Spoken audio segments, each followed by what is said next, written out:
Hello, everyone. Starting in just a moment.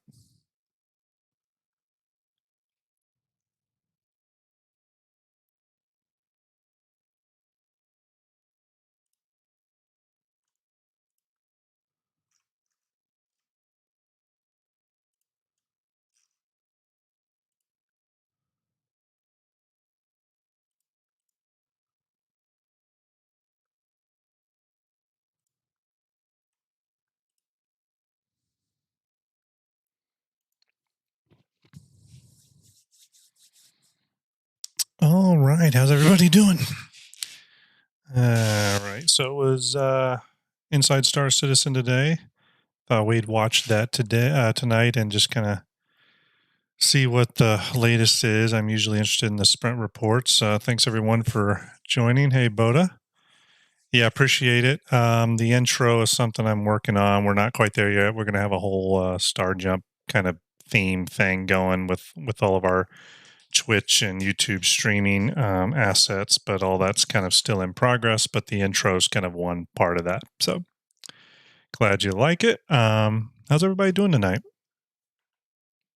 I know we don't have a ton of people, but some filtering in. I appreciate your support. Obviously, we're still over here at StarJump. We're still getting used to the streaming thing. We haven't done that obviously before. So they're a little rough right now, but we'll get them more polished as we continue on down that whole streaming thing. So expect all the bells and whistles as usual, and we got some kind of cool content coming to streaming. One of the things we want to do is a full on show that is streamed simultaneously on YouTube and Twitch and maybe some other places. But essentially, it's going to be Star Jump Station. We're going to discuss ships and all kinds of cool stuff. But yeah, so Inside Star Citizen came out. I wanted to watch that today. I took a brief look at it, but I was kind of driving while listening and not watching, and so I didn't really get to absorb it. But I thought it'd be cool to take a peek at that and then discuss a little bit of 3.14, 314 patch, the Pi patch. It has gone to Evocati. I think the first build up has gone to Evocati. So there's been a few bits of information that have trickled out about that. Um, so we'll probably start with Inside Star Citizen, and then filter on over to the 314 talk. So, has anyone seen this? Is it a good one? The last couple Inside Star Citizens have, yeah, they've been okay, not great in my opinion. But I'm hoping to get some kind of meaty information. I know that the sprint reports are probably the thing I look most forward to every week. So, all right, let's watch this and see what we got this week. Hopefully, this isn't too loud. Definitely message me if it's too loud.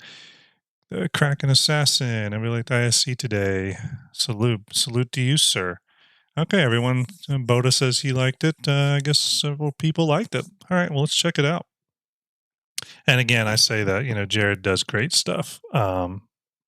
Appreciate him as a community manager. It's just sometimes they just don't have a lot of content. So, sketch therapy, sup, homie? Saw you on the Info Runners. Great job. Appreciate it, man. Glad you enjoyed it. It was fun being on there. Obviously, Execute and Al Garrett are good friends at this point, and especially Execute's really helped out on a lot of Star Jump, projects from a you know publicity or kind of promotional standpoint. So definitely owe him a lot. He's a good dude. Max Power, love your work. Keeps me excited for the project. Sorry, I'm not chatty. Watching on my TV. All good, Max Power. Thanks for joining. Really appreciate you tuning in. We're just going to watch Inside Star Citizen. Sorry if you've already seen it. I just figured, hey, I haven't seen it yet, so might as well watch it with my fellow internet friends. Here we go. Let me know if it's too loud.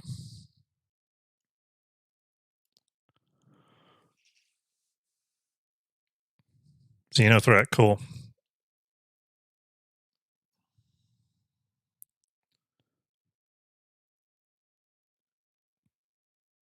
We are fantastic. Thank you, Zip Tie. Appreciate you stopping by. Appreciate the kind words. Thank you, man.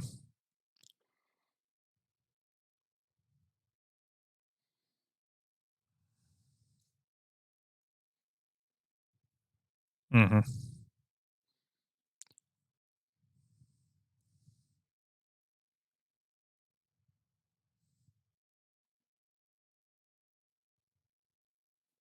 We need to do that sketch. We'll get them over here for sure.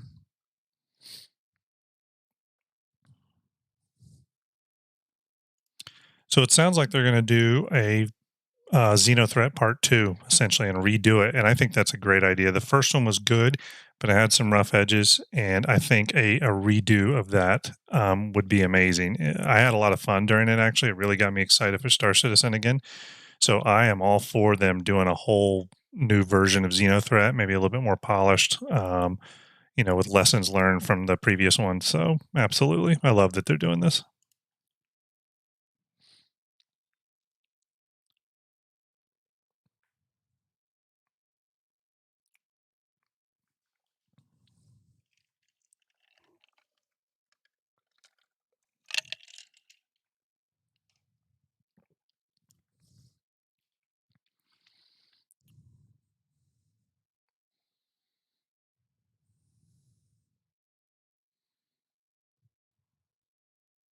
Cool.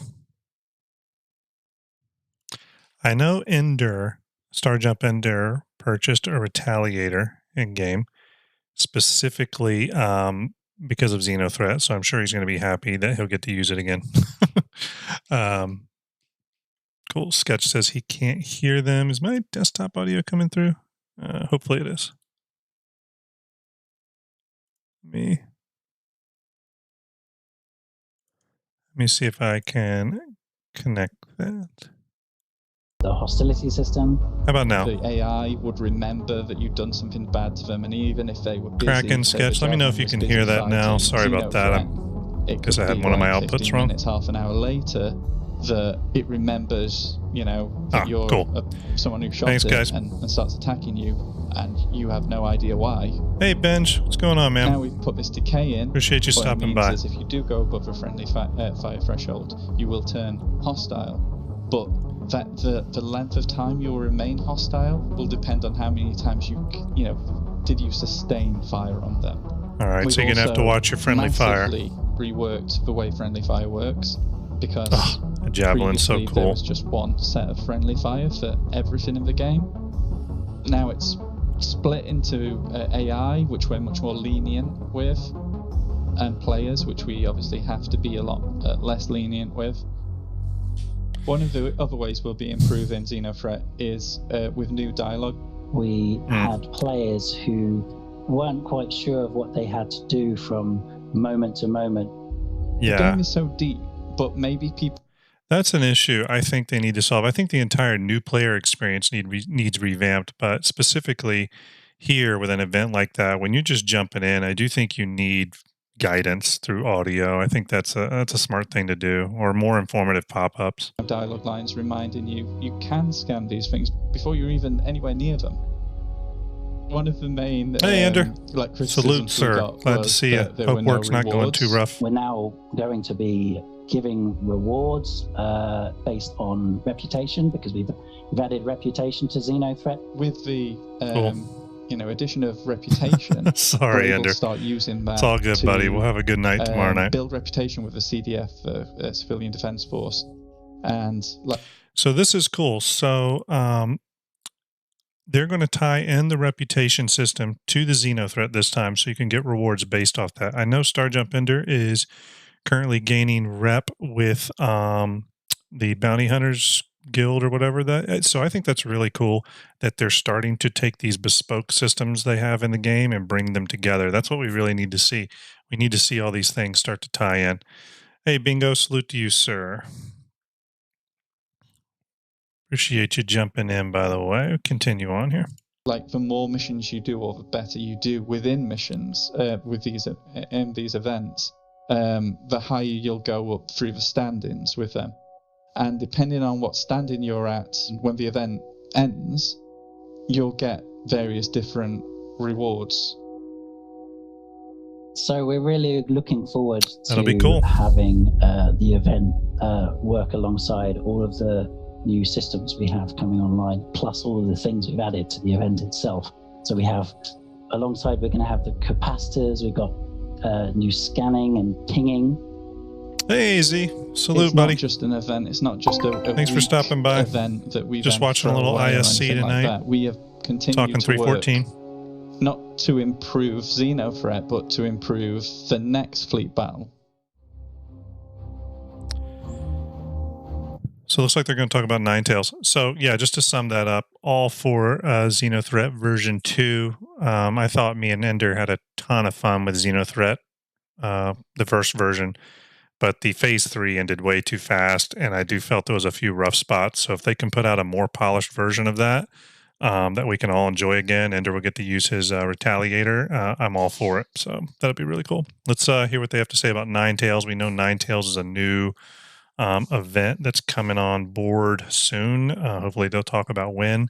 And I heard that this is going to be an event that it's a server event, but it's going to happen more frequently, like, you know, one weekend a month or something. They're going to do the NINETAILS thing, which would be really cool. Hey, Jonathan, thanks for stopping by. I am also excited for the Redeemer, sir. I think it's a ship that my good buddy Ender will really like. So the Redeemer is something I'm trying to lock down through CCU for us. So our next dynamic event is going to be NINETAILS Lockdown. In NINETAILS Lockdown, the NINETAILS criminal gang is going to lock down a space station under the control of Crusader security, and both sides will then recruit players to help them to either end or continue the lockdown. That's actually going to allow us to do some really interesting stuff with... Yes, and you're still on YouTube, but I switched the priority. It's Twitch priority and YouTube secondary in terms of the stream platform. More controlled ring. NINETAILS basically breaks down into 4 phases. In the first phase, which we call the prologue, we're basically trying to get players online and let them know that something is about to happen. That's cool. Eventually, after phase 1 has been running for long enough, it kicks into phase 2. In phase 2, basically, Crusader is aware that something is causing a quantum blockade around a station. Thank you for the and follow, is making it so that it is quite dangerous and time-consuming to get to and from that station. They recruit players to protect ships that they will send out to scan for whatever is causing that quantum blockade. However, on the other side of things, NINETAILS is going to be recruiting to have players go and destroy those ships, and seeing those two sides kind of collide with each other is where we're hoping to get a lot of the interesting gameplay. Yeah, same here, AZ. Me and Ender had a lot of fun with that. We've Thank seen you, some Jonathan. really Appreciate interesting stuff in phase 2, just from player tactics and such, that have been very enjoyable to watch. For some of our QA testing, actually, they employed at one point, because the scanning ships are somewhat fragile, a hammerhead is almost a shield wall, physically blocking missiles and fire against those scanning ships and deploying chaff and such in order to reroute the missiles, which made for some very interesting tactical discussions right before they would test for that. So see, that's really interesting right there. So obviously, if you're on the side of the, I guess, Crusader security, they're going to send out scanning ships to try to find and locate whatever NINETAILS group is preventing quantum travel. And you're going to be able to go out and defend those scanning ships. Hello, Broke Citizen. Appreciate it. Thanks for stopping by. Glad you could join us for tonight. We're just watching ISC. I'm going to talk 314 a little bit. But I love the idea of players going out and finding their own ways to defend the scanning ships. They just talked about hammerheads going out and acting as shield walls around the scanning ship. That is exactly the emergent gameplay that I want. That is the reason I shelled out and got a Kraken. It's the reason I most look forward to all the game systems coming online, because I truly feel there's going to be emergent gameplay everywhere. And this kind of shows it. So day. We're hoping that players will begin to develop similar strategies in order to counter each other in this more sandbox style of PvP. As for phases 3 and 4, I'd love to give you more detail, but Jared won't let me. We want to leave some things for you guys to discover, and there are little pieces of content scattered throughout the event. Glad you could be here, man. That aren't going to be explicitly handed to you or told to you. Thanks everyone for stopping by tonight too. It's great. Really excited to see you guys discover as you're playing through this over and over. Sorry if I'm missing for any alerts. Ender is going to help me get my alerts likely set up. Be completed over the course of an afternoon, and it is the first of many events that we're hoping to kind of build into a stable of these smaller events so that we can make it so that this weekend is that one and the next weekend is the next, just to keep players coming back to the game. Exactly. That's what we need. We need those every other weekend events. For release with 3.14. We hope to run it several times throughout the course of that patch and in future patches as well. We're really excited to see you guys play it. We're excited to see which side you pick, be it Crusader or NINETAILS. And coming up next, Jumptown 2. So keep an eye out for that. Oh, cool. Jumptown 2. So it sounds like NINETAILS is coming with 3.14. Perhaps one of the biggest additions to the Star Citizen universe this year has been the inclusion of our new dynamic events system, where teams are continuing to work improving old returning favorites, as well as developing new adventures alike. And yeah, Jared's we're got going the to talk slick about back hair Jumptown now. 2 when the I like time that is Star right. Don't Citizen you doubt shirt it. he's got on, But though. before that and up next, it's Sprint Report time, so Sprint let's Report. get to it. Let's start things off by jumping back into the world of brand recognition and logo generation with this review of several new corporations making their way into the persistent universe alongside the related gameplay systems. Like Eclipse Mutual, the high-end personal health insurance designed to allow for a wide range of features covering everything from the number of times you can be cloned to a robust choice of replacement limbs and all the way down to preferred hospitals to maybe even waking up in your own hab. And for those who want to know more, be sure you tune in next quarter ahead of Player Healing's scheduled release in Alpha 3.15. Thanks, Chris. Appreciate it. Thanks for stopping by. Yeah, Fix My Fleet was really fun. Love those guys. So this was really cool. So they're talking about Eclipse Mutual here, and they're talking about the branding, but I think what's important is what they just said. This is going to be the company that you probably buy your player insurance from, not just your ship, but your player insurance. You will probably be able to manage your insurance plan. Sounds like you're going to be able, and that's sort of where you're going to set where you spawn at. Like, do you have a preferred hospital? Do you want to be sent to your hab? What quality of limbs are replaced if you have, your arms blown off, et cetera. That's really cool. And yeah, definitely Ender. Definitely Elysium vibes. I love that. So that's really cool. That's really cool. Let's keep watching. What's the next one? Ahead of Player Healing's scheduled release in Alpha 3.15. 3.15, There was Player also Healing. a push on further developing the Tax Collection Bureau, a branch of the UEE government in charge of tax legislation, Tax is just what we accumulation, and regulation. But don't worry if you can't pay. Funniculus. The UEE is always looking Thanks for for stopping volunteer by, man. service as a means of squaring your debt to the Emperor. Now at review time, Hey, wait it a was minute. decided option 4. Wait a minute. Was that the... That sort of looks like the Kraken captain's quarters. I don't know. Maybe. To the Emperor. Carrick. Now Yes, at review Carrick. time, it was decided option 4 was most in line with existing Good eye, UEE AZ. branding and will proceed further into development. I think it was. Then we've got Cousin Crows, which Hey, Mac specializes Unknown. in Thanks for customizing stopping ships by. with paint jobs and special modifications, Ooh. as well as crew uniforms and accessories to deck your ship out with. Oh, wait a minute. See, that was important. So Cousin Crows, who does the privateer, they just said custom paint jobs, which may mean they're solidifying UI because they need that logo. Maybe solidifying UI for player-controlled custom paint jobs. So that's kind of cool. And then crew uniforms. I really hope that we can create org-based and crew-based uniforms. Imagine if you have a carrot, or let's say a Kraken, and your entire crew on there. You can outfit them with, like, maybe it's black and yellow, undersuits and whatnot. That would be so cool. I hope they do that. I really hope they do that. We need that in the game. Hey, Spicy Hollow, thanks for dropping by. Just watching a little ISC. Going to talk a little 3.14 tonight. Now, some of you will no doubt recognize Cousin Crows as the group responsible for the original Kraken modification. Yeah. But this logo was in the pipeline at this time for all the other things that we just mentioned. And at review, the thinking was that we'd go with option number 1. Cool. I like it. Moving along to VFX news, the team has been working on an update to the thruster dust system that converts the existing particles from a radial effect to a new directional one that's actually based on the thruster direction That to any nice. surface normal that it may be hitting at any given moment.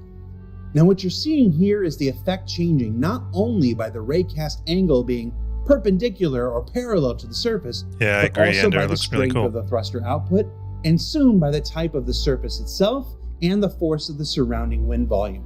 Now, as they continue to push this tech towards its gold standard, That looks really nice. this means the those overall effect thrusters will be move like far that, more accurate to what players Picking up all that expect, dirt. and is one more way systemic systems are used to author the Star Citizen universe at every opportunity. In other VFX news, let's Fire. return to the current progress of ship. Okay, so I'm just going to say they need to get ship fire prioritized and fire extinguishers because we need a little bit of that Sea of Thieves gameplay and Star Citizen. We need your crew to be able to get on and put out fires when damage has been taken. Word fire in the verse. Oh, how I've missed you. With this look at directionality and how it can help inform the player about things like the spread or how it's I don't being know about, affected by the bro. universe around it. Now, in this sprint, I imagine the team was bikes are looking into pretty adding soon. I more actually think they're dynamics this and year, believe it or not. interactability to both the fire and smoke, allowing it to be impacted by the various forces that may occur within a ship. That's What you're true, seeing Chris. We here need that is a physical vector damage. field That's being absolutely used to true. bend the fire in the direction of whatever force we want to apply. Here, switching between a simple radial force that comes out from the middle to a more spiral force and then back again.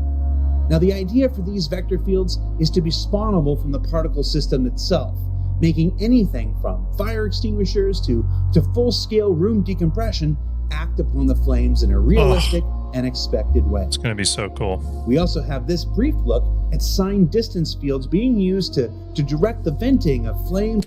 Yeah, who was it? Broke over in YouTube chat asked when the bikes will come. You know, I think the bikes are not too far off. There's quite a few vehicles on the roadmap that are listed as unannounced that have really short development times. I'm talking like 2 weeks. We already know they did a redo of the driving physics earlier this year, and it would have been crazy if they did that and had no pre-planning or work done to two-wheeled bike type setups. So that combined with all the unannounced, very short development vehicles on the progress tracker currently, I think bikes could be this year, honestly. If not this year, then very soon. I mean, it seems like an easy win for them. You know, an easy LTI token to sell and stuff like that. And I'm looking forward to one. To getting one. I know Ender's already purchased one. He's pretty excited about them. So yeah, absolutely. All right, let's see here.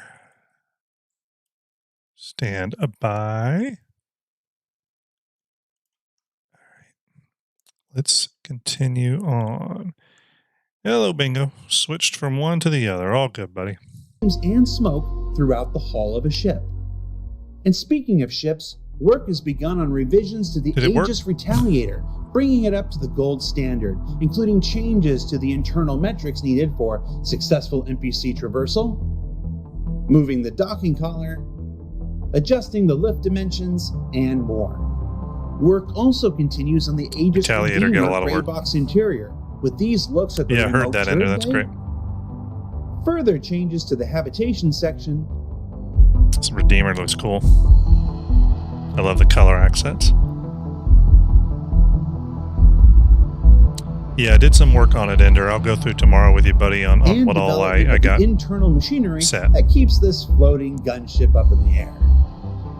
Oof, that Redeemer looks awesome. We also have this look at the continuing gray box progress of the Ares Starfighter from Crusader Industries. Oh, Ender. Ares Inferno, buddy. It's working pretty good, Ender. I still got to twist some knobs a little bit. Man, those Ares look really, really nice. They're kind of lighter than I realize. Hey, thanks, Chris. Appreciate it. Hopefully I don't miss any more of these things. Sorry, everyone. Still getting my alerts down. I need to get those alerts to show up in my chat box. That'd be great. Yeah, thanks for subscribing, Chris. This is cool. I like this Ares. Wow. Yeah, I got one of these. So I'm pretty excited for it. I think Ender got one as well. So, Industries, a ship that's man, they look coming really together sleek. rather quickly based on all the previous work completed for the Mercury Thinner than I and the thought. Hercules. It's a lot thinner than I thought.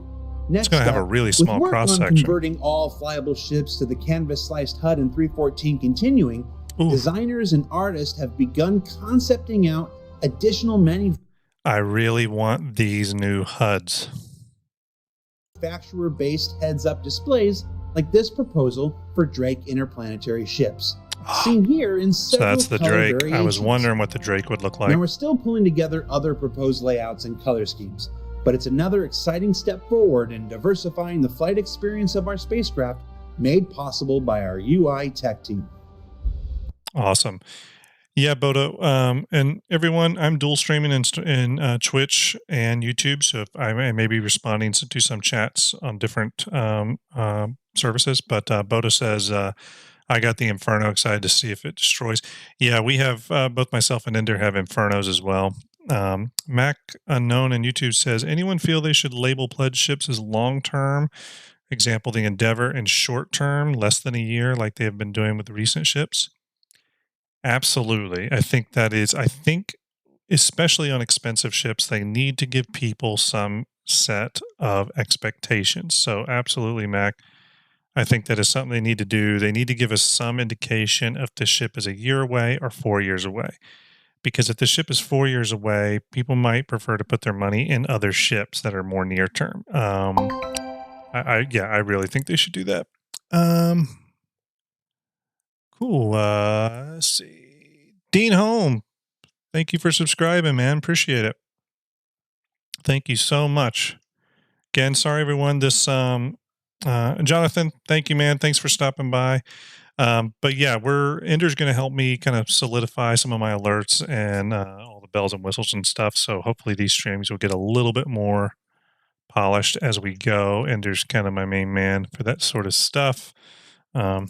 Got a little bit more sprint report here. Let's keep going. Tomorrow on Star Citizen Live, we'll have Thank you, Dan Jonathan. Truffin Appreciate it. and Have a great members of the EU Persistent Universe feature team on the show to answer questions about their work. And one of the new aspects they're currently working on is loot generation, seen here in testing on Korea Station. Now we'll talk more about how it works, what can be found inside, and how it interacts with the upcoming advances to player inventory tomorrow. So check that out. Thanks for the follow, Bingo. Yes, I definitely play And guitar. wrapping things up this week with a look at some environment Obvious. work, we have this look at potential prop placement overlays for the exteriors of our colonial outposts. Homesteads are looking good. An early look at white box progress of the hospital being built out for Grimhex.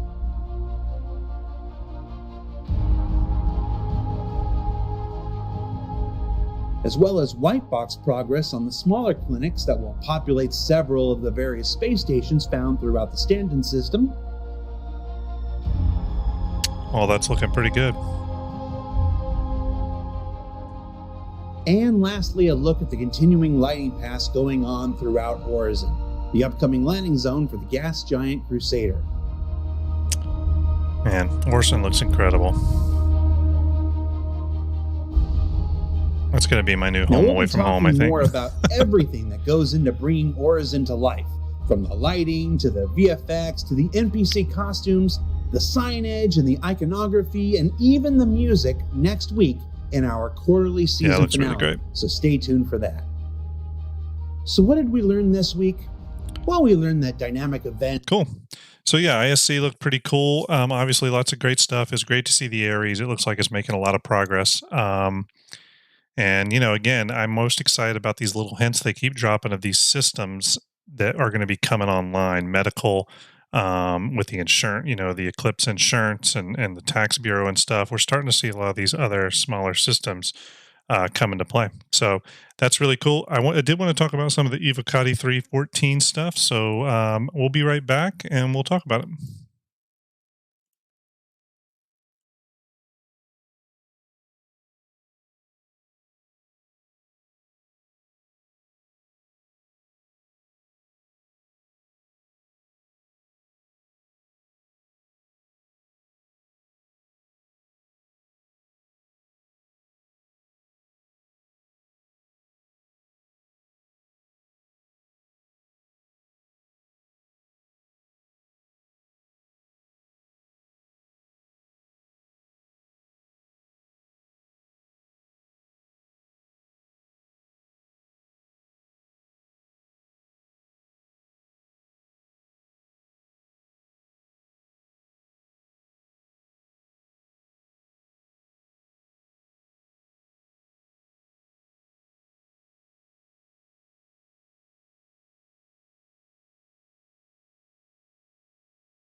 All right. Sorry about that. I am back. Thanks everyone that stuck around. So had to go take care of a few things. My daughter is a little sick tonight. Let's see. Let's see what else we got here. You know, I'm pulling up my my 314 Evocati leaks here. Obviously, I'm going to be a little careful discussing any leaks. Don't want to give too much away or anything, but there is stuff floating around out there. Obviously, some imagery. It happens with every Evocati build. And, you know, from what I've seen, stuff looks really cool. It does unfortunately look like the gas cloud tech might be relegated to just Crusader first, which is a little disappointing. I was hoping that it was going to be for, you know, all planets, but I guess that maybe not, you know, won't be the case, at least at first. So let's see here. I'm just bringing up some notes here. Okay. Thank you, AZ. So let's see here. So we got, looking at the patch notes for, well, I just had them up and then I've lost them, of course. Stand by, bringing them back up. I wanted to kind of look at those. Patch notes, bringing them up. Let's see here. Okay, so we got some interesting stuff already. I guess there's a lot of text hints in the patch notes or in the 314 file related to medical gameplay and cloning, which I think is kind of telling if there's already strings in the game code for that stuff, and they're bringing up this Eclipse mutual life insurance. It could mean that medical gameplay, which I'll be honest with you, I know that's coming online 315. I really thought the medical gameplay would just be a little bit deeper, you know, a little bit deeper med pens sort of thing, you know, the Cure Life multi-tool, and you wake up at a hospital now instead of a hab. But maybe I'm going to be pleasantly surprised, and we're going to, you know, we're going to see cloning, limb replacement, the ability to get that insurance, choose where you want to wake up. It may be a deeper system than what we thought. It looks like there's strings in there for down states.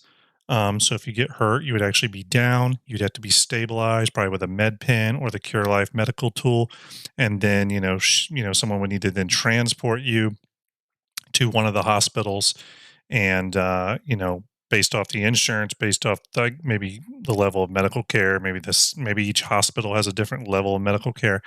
It sounds like you're going to get treated, obviously a little different. So that's kind of cool to see. There was also, and including the cloning strings that were found in the game code. That's kind of interesting because obviously that links into death, with the whole death of a spaceman thing. But I mean, I guess they can't really implement that level of death of a spaceman where you're essentially permadying and you get cloned and permadie, clone, and then eventually it goes down to your next of kin and stuff, that whole system. I mean, it doesn't seem like they're ready for something like that, not with the way the game currently is, but maybe these strings in the game code show that we're going to get to a point soon. Like, they're probably looking at this all pretty holistically, and they may say, well, we need to progress on medical and death of a spaceman because, server meshing, iCache, full server persistency, and all that stuff is coming along really well. We know that's going to be done in 8 months or a year. So we need to get this other stuff going so that when that, all the core tech comes online, this stuff is ready to go. So I look for little hints like that in some of those strings that things are going well. You know what I mean? Sirius says, yes. Exactly, AZ. It's an NDA version of early access. I am not an Evocati, and I'm not going to go super in depth on all the specific leaks. They're out there. You can go find them if you want, but I'll kind of gloss over some of them as just talking points. We can chat a little bit about them. Let's see here. Serious, do you respawn at the hospital? So, Serious, yeah, based off what we're seeing, yeah, it looks like maybe you'll respawn at a hospital of your choosing. If you don't have one chosen, maybe it's the nearest one. Um, It'll be really interesting to see what that system is all about. I'm sure the tier zero, version of it's going to be a little, you know, not fully fleshed out. Obviously, we're going to kind of get this as in installments essentially, and it'll get a little deeper each time. So we'll see what that medical tier zero gameplay is like. They also have some strings in there for refueling gameplay, which I thought was pretty interesting, considering that some of the strings in there were rather specific. They, again, I won't go too deep, but they mentioned things like disconnect from ship, connect to ship, things like that. And I think that that signifies, some level of refueling gameplay coming on soon. We know the Starfare. Am I correct, everyone? The Starfare, is that the one might be useful? Yeah, AZ. Okay, AZ says, oh, the almighty Starfare may be useful now. Yeah, so maybe the Starfare. Is that the only refueling ship they have in game other than that and the Vulcan? Ender says, yo, Ranger and Inferno. Grim, tell Chris Roberts to release them soon on that weekly call. You're on. Yeah, I'll get right on that. I over the course of making friends with people in the community, since doing the cinematics, I've definitely met a few people that are very, very close with and good friends with, um, CIG kind of leadership. And it is interesting to hear some of the things they say while they never really tell me too much. It's interesting to hear. I should maybe drop some hints about that Ranger. Yeah, bingo. I think Crucible as well, maybe. Vulcan Crucible. I feel like they really need a small refueling ship.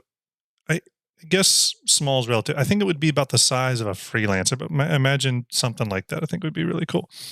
I was going to pull up real quick. Stand by, everyone. Stand by, stand by. Figure I might as well pull up an interesting image on screen while we're talking. So I'll pull up, we're talking about refueling, so we'll pull up a little bit of crucible action here. We'll do a little bit of this. Refueling gameplay. Again, there's lots of strings in there. Maybe it's coming, maybe it's not. I'm not really sure. Hey, Troper, thanks for stopping by.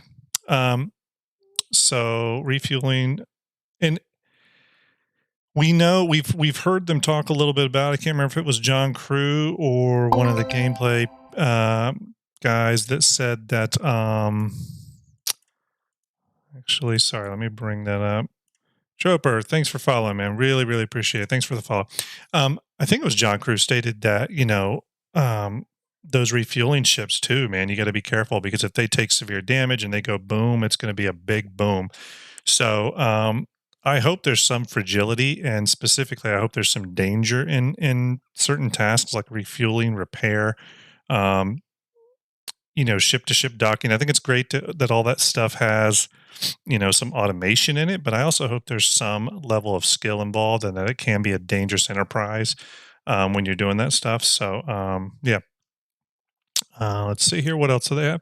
Oh, so there's definitely some strings for hacking gameplay. So hacking gameplay, I think, is definitely coming online in a big way. We've already seen some hints of that in, let's see, A1438, new subscriber. Thank you, man. Thank you for subscribing. Really appreciate it. We already know some of that hacking gameplay is online, and it looks like it's going to come in the form of these like Tetris style mini games that you play, which I've seen some kind of split conversations going on. Some people love it, some people hate it. I actually really like it. I kind of love the idea of hacking being some sort of graphical mini game that you can play, mainly because I could see them doing lots of different types of graphic mini games instead of just like code, like string code breaking or anything like that, which no matter what you do is going to get repetitive. Let's see. Obviously, capacitors are coming online. We know 3.14 is going to contain Power Management version 2, or I think it's called Power Management version 2. So we're going to have weapon, shield, thruster, capacitors, and is it just power? I forget all the capacitors. So that'll be interesting to see. We know we have the scanning rework, so scanning, ping, the whole radar system getting reworked, which again, they talked a little bit about the Xenothreat version 2. One of the things they were talking about there on Inside Star Citizen is that they really want to tell people, hey, you can scan these wrecks. You can scan now. You can scan now. So I'm big on scanning.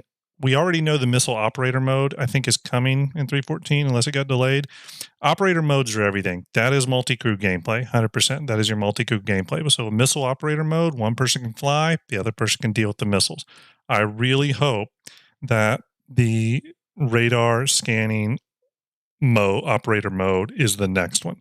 I want your co-pilot or the second person, the person in the second seat, to be able to control all that scanning the HUD, because even at this early stage, it creates such a cool role play kind of multi-crew synergy kind of gameplay thing that's the type of stuff I'm looking for. I know when me and Ender go on a ship, sometimes it's cool when he's flying the ship and I'm sitting in that second seat and I'm pulling up, systems and stuff. And while we can't do much now, again, it would be great to, for me to handle missiles, for me to handle things like scanning and all that kind of good stuff. So yeah, we'll see. We'll see. I know that stuff's being worked on. Clothes and purchasables, the Horizon, or Orison, I sometimes call it Horizon. The Orison Discovery Tour, mining gadgets. That one image, AZ, the ballista. And Troper says the new ship HUD. Oh yeah, that's right. We are getting the new ship HUD, the canvas slice ship HUDs. That is true. That is coming. That'll be nice. That'll be nice. I think those new HUDs are honestly needed for some of us to enjoy the combat more. I know Ender really loves the combat, but I personally, I have issues with it just because the HUD is a little bit of a mess. So I'm kind of excited that they're going to bring out the canvas slice HUDs. I'm looking real quick for, the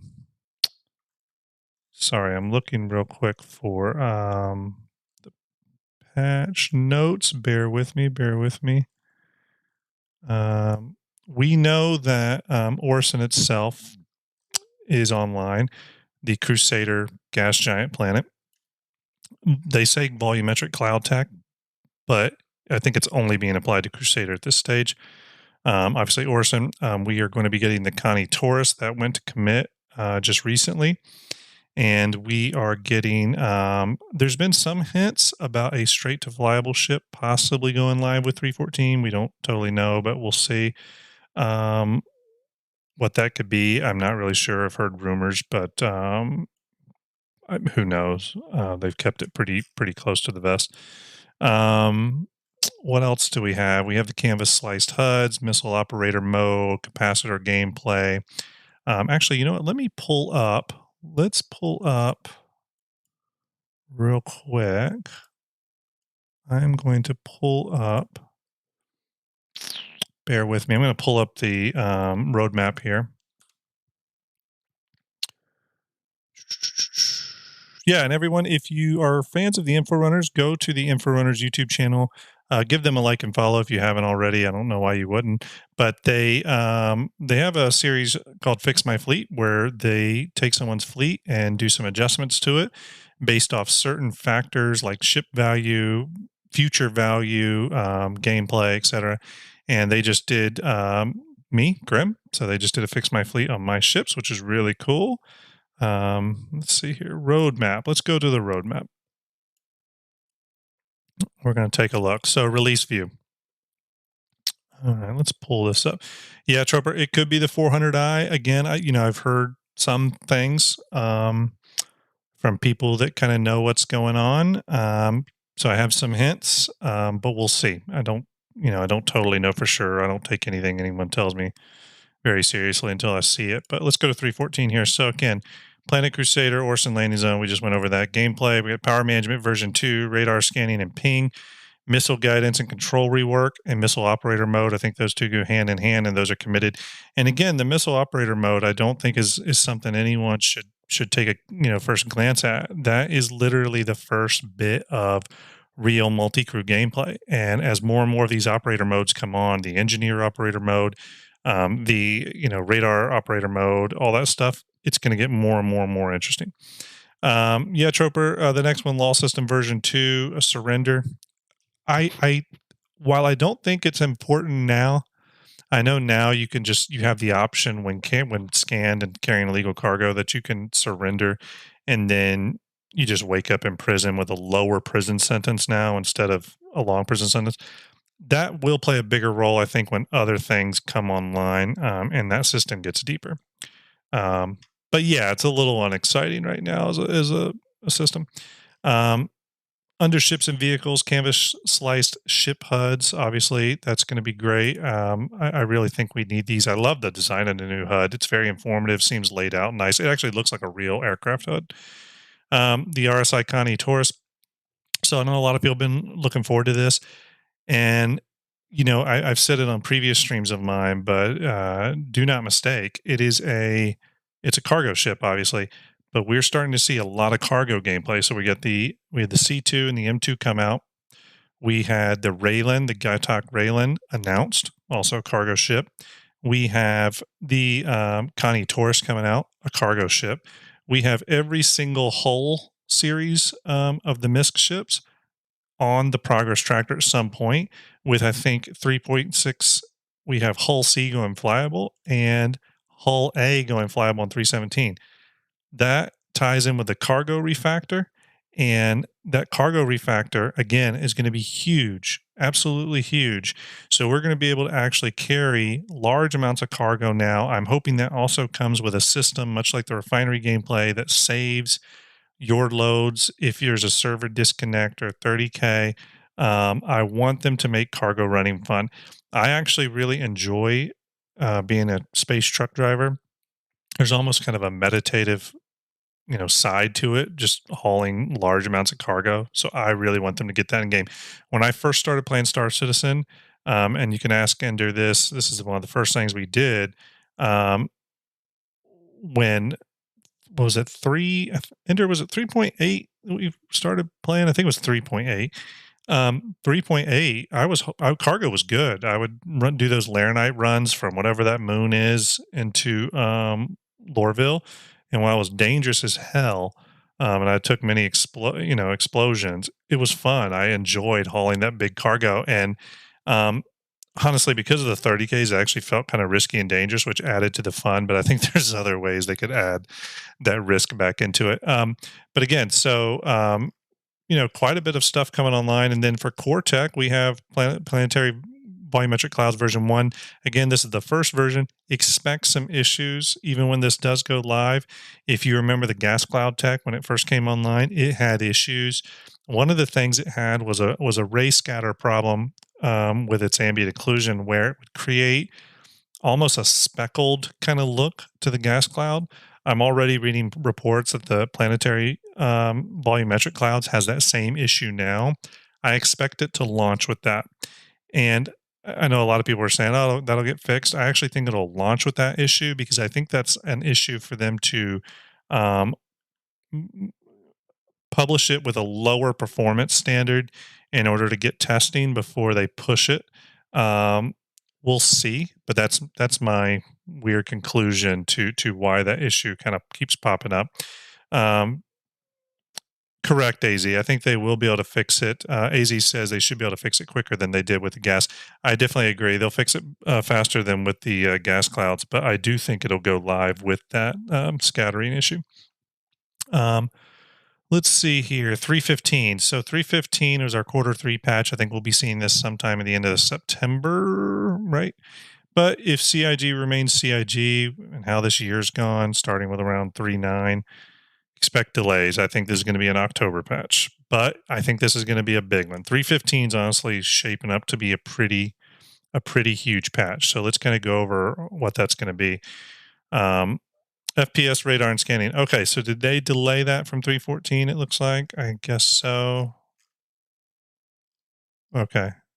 I thought FPS radar was still in, so it looks like they did delay that. That's unfortunate, but you know what? At the same time, I want this to be correct.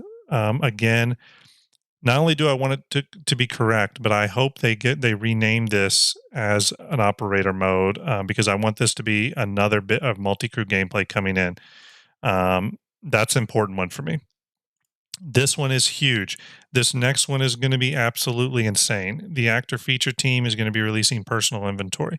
100% this is going to change the game. If you took a look at the last ISC, it was either, I think it was the one last week, they showed off, they said generic backpacks. Okay, I think backpacks are coming. I think they're going to tie into this personal inventory. One of the things I bought during Invictus was that new Gray Cat mining armor, because it comes with comes with a backpack, and it also looks really cool. It's one of my favorite armors.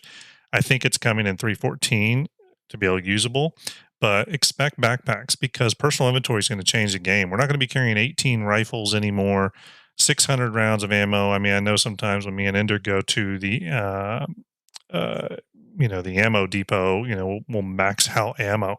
We'll buy 300 mags sometimes. Those days are going to end. Personal inventory is going to get crazy, and I think it's going to tie into our ships really interestingly. As more of these ships go to gold standard, like the Gladius, the Saber, now the Retaliator, they're adding in personal inventory slots into those ships. It's no surprise, for example, that the C2 and M2 and probably the A2 Hercules are all launching with personal inventory lockers that are actually usable. If you open up the personal inventory lockers in the Hercules right now, you can store stuff in them, and that's really cool. I expect ships with lockers that you see in all the recreational areas and the habitat areas. You're going to see those lockers usable and be able to store personal inventory. If you're in the Carrack or anywhere else that has lockers like that, you've seen them. Healing tier 0. Again, we've talked a little bit about that. We got a little bit of hint to it with ISC this week with Eclipse Mutual. This healing tech is going to go right in lockstep with that. What's going to be the big deciding factor with this is how deep it goes for tier 0. We'll see.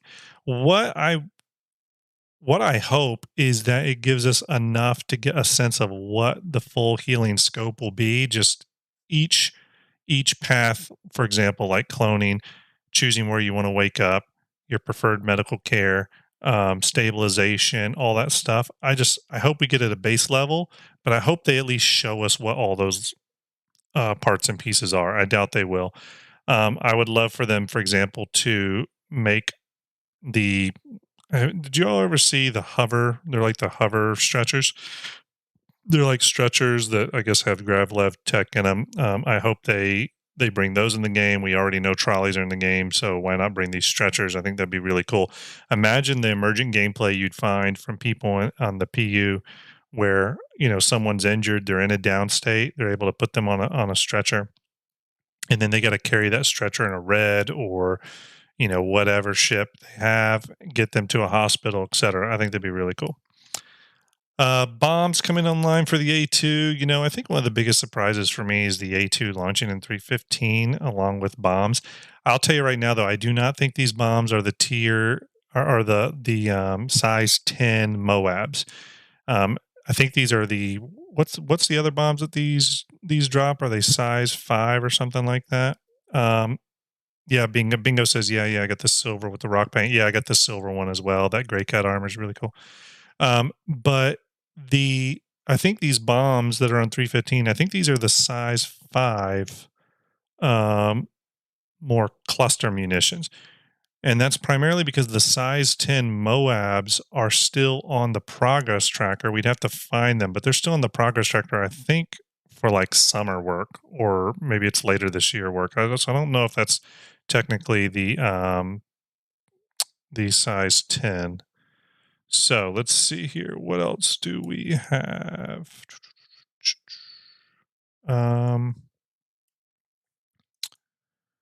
Okay, whatever. So bombs, hacking tech, we already talked about. We know that's coming online. We saw the strings for that in 3.14, as I was telling you, the Evocati. So while those strings don't indicate that it's coming in 3.14, it usually means it's soon, usually within about 2 to 3 patches. So the fact that we're seeing hacking tech here in 3.15 is not a surprise. NPC healing. So this is interesting. It does say enable players to heal other players and NPCs. This will allow players to use items with healing properties such as the med pen on other player characters and NPCs. So again, that all ties into what we've been seeing here with hospitals coming online and et cetera, et cetera. So yeah, that all seems. Thank you, Az. Appreciate it. I don't know. Stand by. Yeah, they're gone already. Yeah, thanks, Az. Appreciate that. So yeah, NPC healing. Okay, let's get to the ships here. We got the Aegis Redeemer coming finally. It's been a long time coming, but that's coming. See the A2 Hercules that was at Invictus. You get to see it. It was on the show floor. I'm glad they put it in the show floor. We've got the Ares Starfighter Ion, the Ares Starfighter Inferno. I picked up an Inferno. I know Ender did as well. We got to see a little bit of that in ISC this week. Weapons and items. Great Cat multi-tool healing attachment. Cure Life medical tool. Again, exactly going into that medical gameplay, going into why, again, it's why all those hospitals are being developed. Let's see here. Bearing size 7 laser. Bearing size 7 ballistic. Again, those go hand in hand with the Ares, Inferno, and Ion. It's a number one reason I think those two ships are going to be so interesting is because the gun is bespoke and developed specifically for it. So I think it's going to be almost overpowered from a size standpoint, and these are size 7. So again, I'm expecting the Ares to be a meta ship. I'm thinking it's going to be absolutely brutal. It's got a small cross section. If you look at it, it's very flat and wide. So I almost think of it as like an Aegis Eclipse. Ahmed, just want to say thank you. Ahmed says, just want to say thank you for making that Aegis video and all the hard work you did, man. Yeah, appreciate it. Ahmed, it was a lot of fun. We have more stuff in the works. I'll talk at the end of my stream here in about 20 minutes. I'll talk a little bit about, our upcoming projects. You can also catch me on, I stream on YouTube, but I'm also over on Twitch. I simultaneously stream, so you can look up starjump_grim on Twitch and follow me over there. It'd be a big help. Last thing, Cortec, ship interior and exterior culling. I really hope this does not fall off the roadmap. This is going to be a big performance increaser, in my opinion, based off my knowledge of game design. I went to school originally for game design, and while I am no master in game design, I do know a little bit about it. So ship interior and exterior culling has the potential to be a huge, one of many, but a huge performance booster. So that's big. I hope that doesn't fall off. It was on 3.14. It got pushed to 3.15. I can see it being one of those things. It gets pushed and pushed and pushed, but let's hope it sticks. Let's hope it sticks. Bingo Winchester says in the Twitch chat, what's the downside to the Ares? There has to be a downside. Absolutely not, Bingo. There's no downside because Grim bought one, so it can only be upsides. No, I don't know. I think power management, I think when physicalized, damage comes on board. It's a rather thin ship, so I could see its components getting damaged pretty easily. With the Inferno, obviously, you do have a limited ammo supply in it, but you also have fast rate of fire for size 7 weapon. With the Ares Ion, I'm thinking possibly power issues. I know it comes with am I right that it comes with an extra power supply, mainly to power the gun? But we'll see. The fact that they had to put another power supply in there for the Ion's weapon systems makes me think that power management in the Ares could be a thing. So we'll see.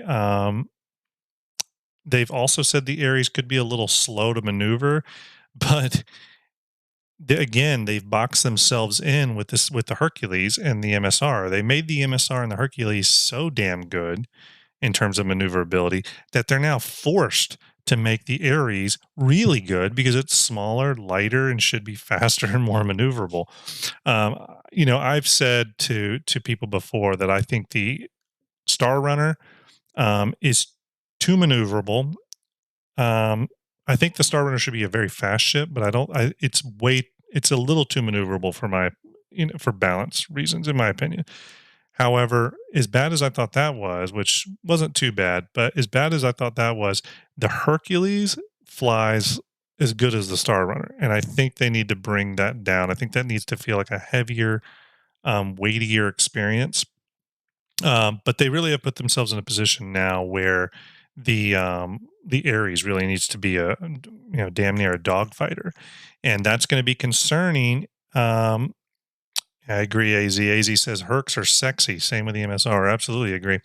But that puts us in a weird position with the Ares in that this ship is going to be. I mean, if you saw the render of it inside Star Citizen, it looks thin, light, fast. No one's going to put up with this ship flying like a brick when the Hercules and Star Runner are killing it. So, Ahmed on YouTube says, would you say with confidence that Pyro will actually release before end of this year? And do you have any insider information you can share about any unlisted ships? Let me think about that for a minute. Let's talk about Pyro first. Hey, thanks, Michael Austin, for that. Good episode, that Graham on Inford. Yeah, Fix My Fleet. Had a lot of fun. I want to do more stuff with Execute now, Garrett. I really, really like those guys. I like all the info runners. Starlet, who's an info runner, is a big helper to Star Jump as a whole. And Osiris Frost, I really like listening to him. Ahmed, go back to your question. Pyro actually released at the end of the year. I don't know. I think we're still at a 50-50 point with that. Here's what I think. I think that Pyro will be announced at the end of this year in terms of announced as like it's coming and it's coming in X patch. What I think, here's the deal. They have always said 100% Pyro, the day we go to a new system is going to be a big day. That's going to be a big patch. And they've already said that that's going to be the 4.0 patch. I'm convinced that the entire reason we're having a digital sitcon this year is because they have something big and worthwhile to announce. Here's the thing. They don't need to do CitizenCon. They really don't. With IAE, Invictus now, Alien Week, they've got enough sell periods that they do not need to do, do not need to really do a CitizenCon. But the reason they're having one, I'm 100% convinced, is because they're announcing 2 primary systems. And when I say announce, I mean literally they're going to say, hey, coming in March, patch, the quarter 2 patch of 2022, you're going to be getting server meshing tier 0. And because I think there is going to be a tier 0 tech of that, server meshing tier 0 and Pyro. If we're lucky, we're going to get server meshing, Pyro, and Nyx. So, and there's been some evidence in the code strings to hint towards that. So that's kind of my assessment of that. I think at CitizenCon this year, Chris Roberts is going to get up on stage and he's going to say, you've been waiting to leave Stanton. Stanton's finished. You're now heading to Pyro through jump gates. And server meshing is going to be the technology that allows that. So we're going to get server meshing. We're going to get jump gates. We're going to get Pyro. And again, I'll say it. I think we're going to get Nyx as well. Nyx is a small system. I think it can go in. The amount of work they're doing on Nyx in the progress tracker to me suggests that Nyx by the end of this year will be completely finished. So that's what I can say about Pyro. I don't think it'll be released by the end of the year. Now, Chris Roberts could surprise us and stealth drop that thing during SitCon, but I doubt it. I think we'll get a big announcement during SitCon, lots of cool video, lots of cool stuff. and then they're going to tell us that it's going to be in the Q1 or Q2 patch of 2022. But while that's going to kind of hurt, I think the thing that they're going to give us that we weren't expecting is I think they're going to give us NICs. So I think we're going to have 2 new systems come online. Let's see.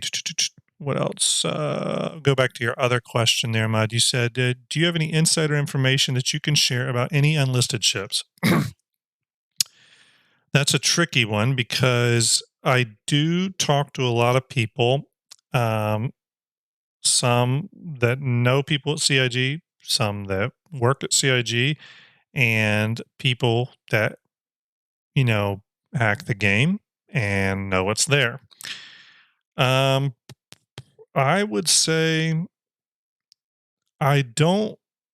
Let me think about that a minute. I want to make sure I don't give anything away, the wrong stuff away. I wouldn't say I know of any unlisted ships at this time. However, I can say with some confidence that there are some ships I think that are closer than others.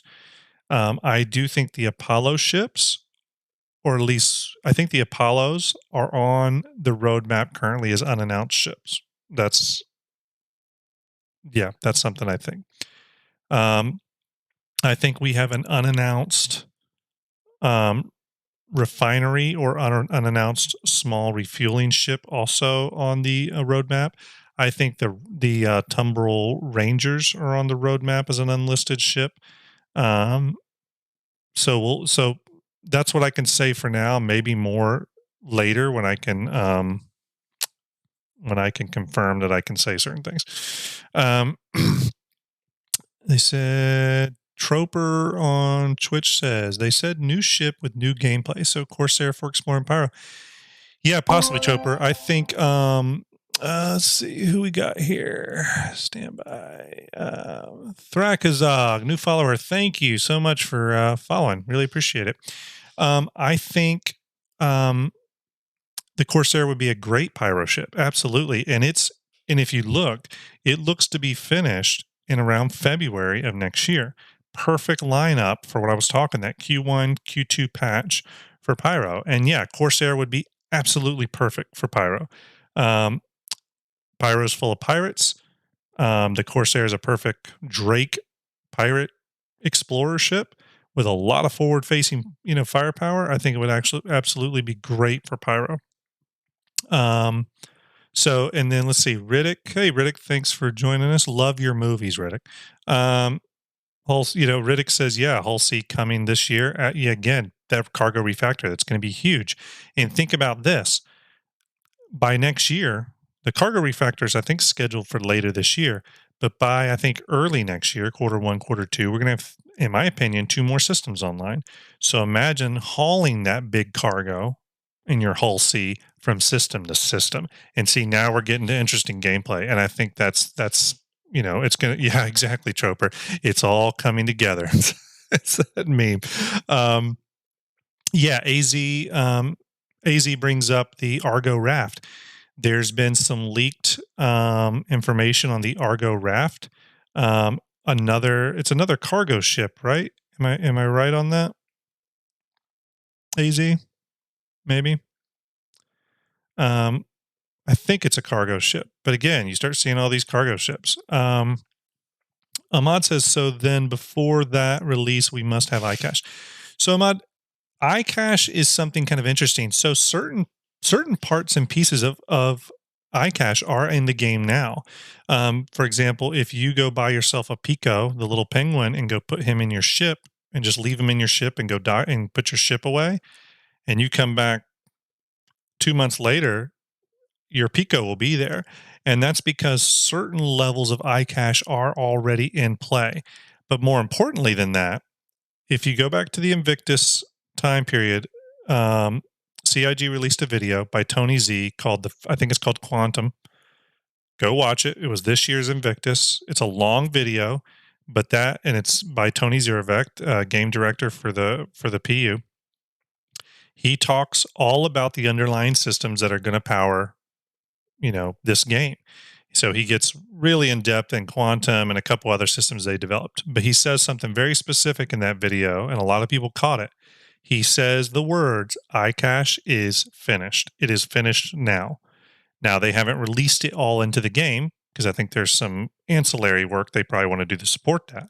But iCache is actually finished from a work standpoint. They're done with it. It just now needs to be deployed. As a matter of fact, he stated that with iCache now finished, he's actually been able to take those engineers and put them on his team for quantum. So that's a big deal. So yes, I think iCache will be coming at some point. Maybe iCache comes online with server meshing stuff. Maybe those two, the full iCache. Maybe those need to kind of work hand in hand. So we'll see. We'll see. Let's see. What else do we have here?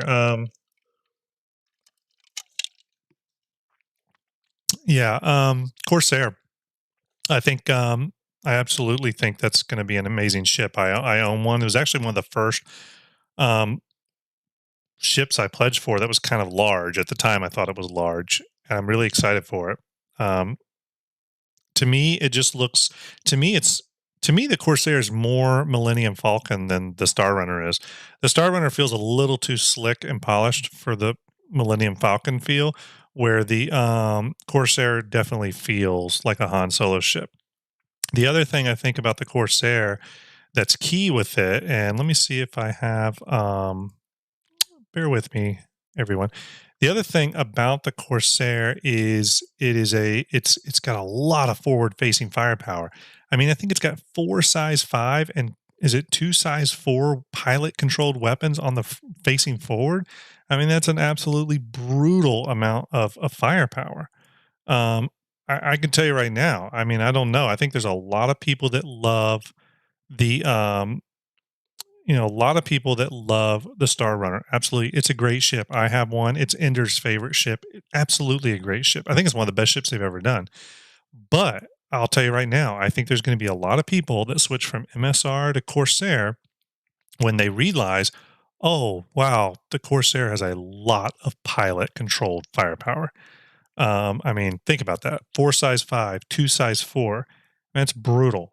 Now, CIG could definitely change their mind and take that away, or kind of nerf that a little bit. But I hope they don't, because I think it's one of the primary reasons for the Corsair. I think it's why the Corsair is so loved.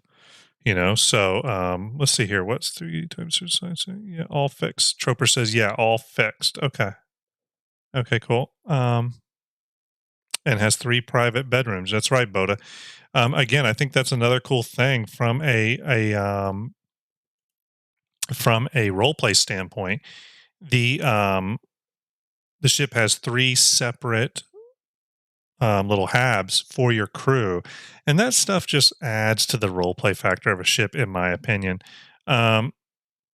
Thrakazog on YouTube, I hope I was saying that right, buddy. CIG will definitely balance those Corsair weapons away. You may be right. You absolutely may be right. I'm not sure what they're going to do. You're right in the fact that I think John Crew wants to kind of nuke it a little bit, but you're right. They could do some serious damage when they do a balance pass on that. What I will say is, if they go in and neuter the firepower of the Corsair, I do think they're going to have to do something to make the ship appealing, because it is the appealing factor of the ship right now. You take that away, and you are left with the decision of like, well, why don't I just get an MSR or a Corsair, or sorry, a Connie? So yeah, that'll be a good question. Got another question here. Boda says, "Yay, I like weathering on ships." Yeah, I do too. Ahmad, am I saying it? Ahmed on YouTube. Hope I'm saying that right, buddy. On YouTube says, "Can you tell us about some projects you're working on?" Yes, I can. So Star Jump, as a group, myself and Ender have quite a few projects going on. The first ones are kind of what we consider 2 of our minor projects, but we're pretty excited about them. And one of those are some unique really cool custom wallpapers. I'm working on those. The first one is going to be an Aegis Drake wallpaper. It's going to be kind of cool. And then the next thing that I'm really excited about are a series of primers, what we're calling primers. And those primers are going to be essentially, well, they'll be different based off the subject matter. But the first one we're going to do is the Arrow, the Anvil Arrow flight manual, and we're building it just like a flight manual. It's going to be technical in nature, have ship specifications, best case, best play scenarios with them, and go through all its weapon compatible weapons, compatible components, all that good stuff. It's going to have really cool imagery in it, and just be like a cool thing you can download as a PDF and have. And we're going to have a bunch of them, not just on ships, but some will be on manufacturers, some will be on locations. So we may have a primer that is like all the best bars in Stanton, right? And why they are, et cetera, what drinks they have on tap. We kind of want to theme them. We kind of want to give them an RP kind of flavor. So those are coming along. On a bigger scope, one of the projects we're working on is called Star Jump Chronicles. If you watch the Aegis cinematic and you go past the credits, you will see a logo animate up for Star Jump Chronicles. Star Jump Chronicles is it's essentially taking in-game machinima that you see other people do, in-game machinima, and combining that with the cinematic work we do and blending all that into a unique style of storytelling. So it's going to have the machinima, that narrative, character-driven stuff that you like from machinima, combined with kind of the epic set pieces of the cinematics. And we're hoping to be able to tell really big stories that way. Those will be episodic. They'll be about, 10 minutes long. And we're hoping that they are something that we can get people to look forward to. It might be a once a month thing or once every 2 months thing until we can kind of really get moving on them and get a good pacing. But Star Jump Chronicles. Obviously, there will be more cinematics. The Crusader cinematic is about probably 75% done. So that will definitely be finished and come out. Zero State Live rating with 150. Thank you, Zero. Appreciate it, man. Zero State rating us. If you haven't, you have to follow Zero State.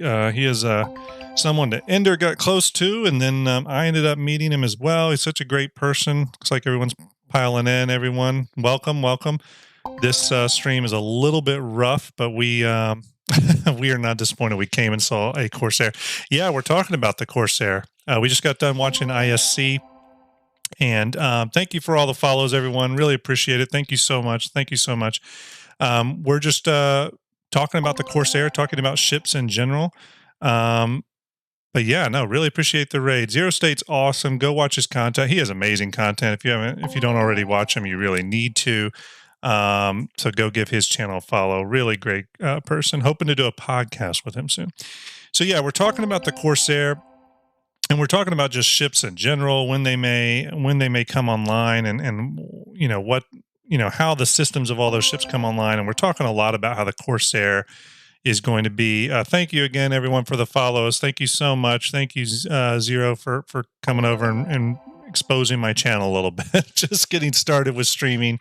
My streams are pretty rough, but yeah, appreciate it. So see, when is the Corsair released? So the Corsair is on the roadmap. It's on the progress tracker. I think it's slated to be done around February, and we were just all kind of talking, but it looks like that February release of the Corsair is going to line up very nicely with Pyro and Nyx probably coming online with server meshing. Why do I think that? Pretty much because I think CitizenCon is going to be where they announce server meshing and Pyro coming online. I don't think it's going to drop during CitizenCon, but I think it's going to come out, in that quarter 1, quarter 2. Zero State says, love that the Corsair just arrives in your hangar, Rusty. Yeah, it might actually. Absolutely. This image here is by a good friend of mine, Tom Shaw. who did some really great Corsair renders. I'll throw those up now. Just some really great Corsair renders when he was experimenting with the ship. It's one of my favorite ships. I own it as well. Really looking forward to it. We were just talking about how the Corsair has, was it 4 size 5 and 2 size 4 pilot control weapons. It's going to be absolutely insane.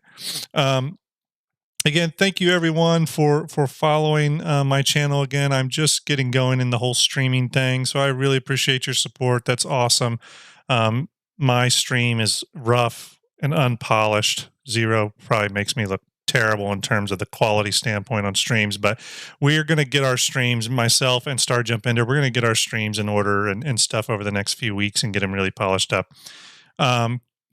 But I was also talking a little bit about upcoming Star Jump projects, and one of the things I will finish is the Crusader cinematic. Obviously, if you haven't gone over to my YouTube channel, go over there, check out my Star Jump cinematics. I'll post the link in the chat, but go check those out. The Crusader cinematics coming, and then I'll probably start an RSI cinematic. But one of the other projects we have is we are working with Starlet, who is both an info runner, a member of the Yacht Club. Let's see here. The Danger Hobo, thanks for the follow, man. Really appreciate everyone that followed over from Zero's channel. Thank you so much. You are all awesome. I cannot express to you how much I appreciate the support. Again, I do this just for the love of it. Lurchicus, thank you for subscribing. I'm going to show you all a still, if I can, of a new project that you all might find a little interesting. Stand by. Let me find it. Okay, so I'm going to give you a very early preview.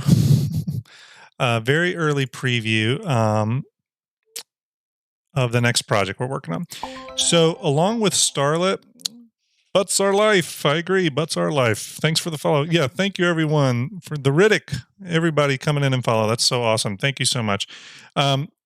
So one of the things we're working on is a new fleet visualizer. And when people ask, what am I talking about in the regards, and they say, is it like Starship 42? It's very much like Starship 42, but imagine Starship 42 using my cinematic assets, right? So, again, thank you for the follows. This is so great. Really appreciate it. Thank you, Fledger, for following. So think of the Star Jump fleet viewer as being able to, being like Starship 42, only with high-res assets. Now, you're not going to, thank you, SJ or SG, FAC, appreciate it. Now, this is not going to be like Starship 42, where you can populate your fleet and then move your camera all around it. It's not going to be a dynamic 3D thing. That's one of the reasons Starship 42 can be a little taxing on people's systems. What we're going to do is have all the ships rendered out from various angles in high res, and you're going to be able to, when you're choosing your fleet, you select all your ships and you choose an angle. So you might choose top down, front, profile, isometric, 3/4 angle, etc., etc. And then it's going to populate your ships like that. Now, what I'm about to show you is super rough. And Star Jump collaborator and very good community, very amazing community member Starlet has been working on this. And she is absolutely amazing. Big thumbs up to her. And I've been producing a lot of the ships here, while VMXEO of the Read org has been helping me with the conversions. But I'll give you a little bit of an example of how the fleet viewer. Now, we're just using the hammerhead here for testing version purposes, but you'll see how, you can have multiple ships of your fleet laid out. You can zoom right into them, manipulate them. There's going to be other data there labeled out. You're going to be able to possibly move ships around to kind of build unique fleet images, et cetera, et cetera. I will pull up another quick video. Again, I'm giving you a little bit. Thank you, Zero. Thank you so much, man. I really appreciate it. Thank you for stopping by. Thank you for rating me. I really appreciate it. I hope I can one day repay the favor. I know the Zero State community is amazing and really awesome. So thank you for helping expose me to them a little bit. Ahmad says, Star Citizen. Joe Runs in the YouTube. Thank you for stopping by, man. Yeah, the Corsair does look great, doesn't it? Thank you, A1438. Appreciate it. Glad. Oh, yeah, you saw Nirvana live in Paris.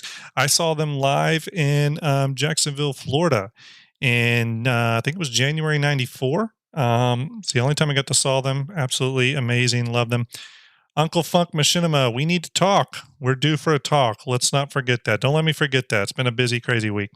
Um, but Joe Rohn, thank you for stopping by. You know, I'm a huge fan and supporter of the Yacht Club. They're amazing. Ahmed says, what engine are you going to be using for this project? Um, I don't, the back end is still being worked out, and I'm not really involved in the back end, Ahmed, but I'll try to find out about that. Here's an example of the isometric view. Again, we're just testing here with the same ship, but imagine if you had an isometric view and you could actually click on these ships, move them around, et cetera, and build your fleet images. And all this is super high res. You can zoom right into it. It'll be able to support 4K wallpaper exports, etc. So all that's in progress. I don't have a release date for that yet, but we are really pushing to do something cool. Combined with Starlet's amazing work she's done on Hanger.link and the whole CCU calculator thing she's doing, we're really hoping it becomes a new destination for Star Citizen fans and Star Citizen, the community and stuff at large. A lot of people think Broke Citizen says, "Hey, great stream, Star Jump. Thanks, man. My pillows page me all good, buddy. Thank you for stopping by. I really, really, really appreciate it." And again, one more time to all the people from Zero's channel that came over in the raid. Thank you for so much for the follows. If I didn't catch your name, I am so sorry. It's a lot of windows and I'm very unorganized because I'm just getting into streaming. But thank you so much for following. I really appreciate it. And hopefully we can bring more and more good content to you. I have we have just a lot of stuff planned. I really do. That's coming up very soon. Dan Lynn, thank you for the subscribe. So yeah, the Fleet Viewer is going to be another big project we're doing. In addition, I said I'm going to finish that Crusader cinematic. The Crusader cinematic is currently about 75% done. What's the last scenes I need to do for that? I think it's just Ares scenes now. I got a few Ares scenes I need to get in there. I was waiting to kind of source some models that would be a little better than what I have, and I need to get my modelers who helps me with models is currently helping me smooth some of that Ares stuff out. Seeing the Ares on, let's see, Rodison Jenkins, thank you for subscribing, man. Really appreciate it. But seeing the Ares and Inside Star Citizen today answered a few questions for me on the Ares. So Crusader will be the next cinematic to be finished. And then after that, I'll definitely be doing RSI. I am very excited for the Polaris, like 100%.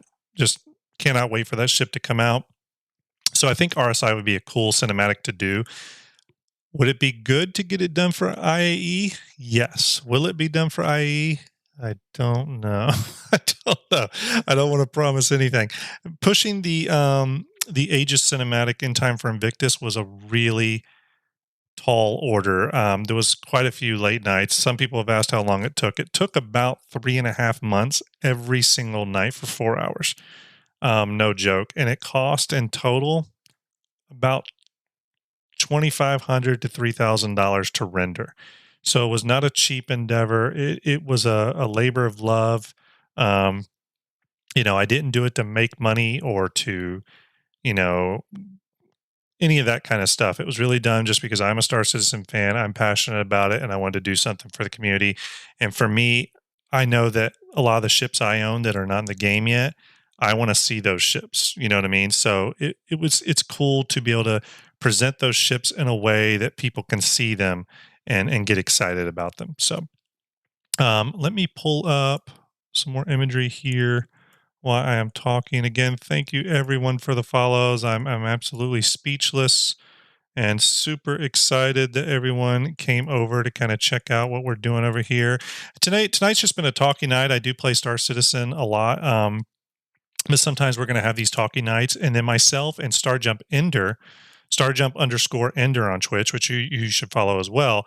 We are actually planning a Twitch YouTube simulcast live show called Star Jump Station, where we're going to talk a lot about things within Star Citizen from an RP and lore perspective. So it's going to be really cool. Lucky Token Monkey, your videos are so cool, man. Love them. Thank you so much. Appreciate it. Work really hard on them. Glad you enjoy them. I was going to pull up a few things here, if everyone doesn't mind just kind of standing by for a second. It's hard to find sometimes. So I just did a video the other day. Let's see. Lurchicus, what render are you using? Personally, I'm a big fan of Blender. So yeah, let's see. Yes, I'm a big fan of Blender too, and it is used in the pipeline. Absolutely. It is. Here's my Endeavor model from the Aegis cinematic. The Blender is typically used to convert the files from CryEngine into something I can use in Cinema 4D because I do everything in native Cinema 4D. I'll go back into that in a second. The Danger Hobo says, are those Fender Mustangs? Yes, I have 2 Fender Mustangs, 1 Fender Jagstang and 1 Fender Jaguar up on the wall behind me. I am a huge Nirvana fan, have been all my life. I went and seen Nirvana live when I was 15 years old. The Fender Jaguar these are all Kurt Cobain guitars. The Fender Jaguar is kind of his famous guitar that he did the entire Nevermind tour with. A lot of his famous performances at Reading Festival and stuff are with a Jaguar just like that. That's the Kurt Cobain Fender signature model Jaguar. The 2 Mustangs behind me, one is a inspired by version of the one he used in the Smells Like Teen Spirit video and one of his favorites. The light blue and red one is his In Utero Mustang. He used that Mustang like that for all the In Utero tour. The Jagstang on the wall was a collaboration between Fender and Kurt Cobain. They were going to develop a custom guitar that was a combination of, the Jaguar and Mustang, hence the word Jagstang. Unfortunately, Kurt passed away before they finished it, but Fender released them as sort of a limited thing. Let's see here. Going back to what render are you using? Personally, I'm a big fan of Blender. So yes, use Blender to convert the files. And a lot of that is done by VMXEO. He gets a lot of those files exported from the game engine and then brought over through Blender through a script conversion into Cinema 4D, where I can then start manipulating them. That's kind of how our pipeline runs for that. Now, if you go over to my channel right now on YouTube, well, not right now, let's keep watching this stream. I put out a video the other day called Behind the Scenes Star Jump Cinematic, and I'm going to grab the link to that. Everyone, if you want to go later and give that a watch. In that video, I'll put this in here. Watch this a little later. In that video, I go through a couple of things. I go through a little bit of that conversion progress or process, that pipeline of how I bring, models from the game into Cinema 4D. But one of the things I really do, and I think someone said it over here, Butts Our Life, you said nobody ever helped me get models. So one of the things I show at the very beginning of that video, Butts, is how to pull models from the website. So I'll actually, let me bring this up over here. This is the video that I had out the other day, but this entire beginning section here, I actually talk about how to get the Rylan from the website. And this is a system you can use to pull any holo model from the RSI website. So if the holo model's on there, you can pull it. And there's not many ships that aren't on there. So that's one cool thing. I teach people in that video, and it's a very simple process. It takes like 2 minutes. Now, so to pull a holo model from the website, super simple, super easy to do. Now, when it comes to pulling a game file model, that does get more complicated. Also in that video I posted, I do a full breakdown of what was required to build the Endeavor, because the Endeavor does not exist. The superstructure exists as a holo model, but none of the modules do. So I break down how, what I had to do to get the Endeavor into a working state for the cinematic. So, yeah. Hinch Monkey, nice. Are you using Substance Painter at all? No, I am not using Substance Painter. I really should be, though. The next, so Crusader Cinematic will be done in Cinema 4D as I'm currently doing it. And I may introduce Substance Painter into that pipeline. The next cinematic, though, the RSI cinematic, will actually probably be done in the Unreal Engine, probably Unreal 4. I've done some initial tests when I was doing the Aegis cinematic. I did some initial tests with Unreal. I think I did it with the what ship was it? The Redeemer. I think I did it with the Redeemer. I did some tests, and they look great.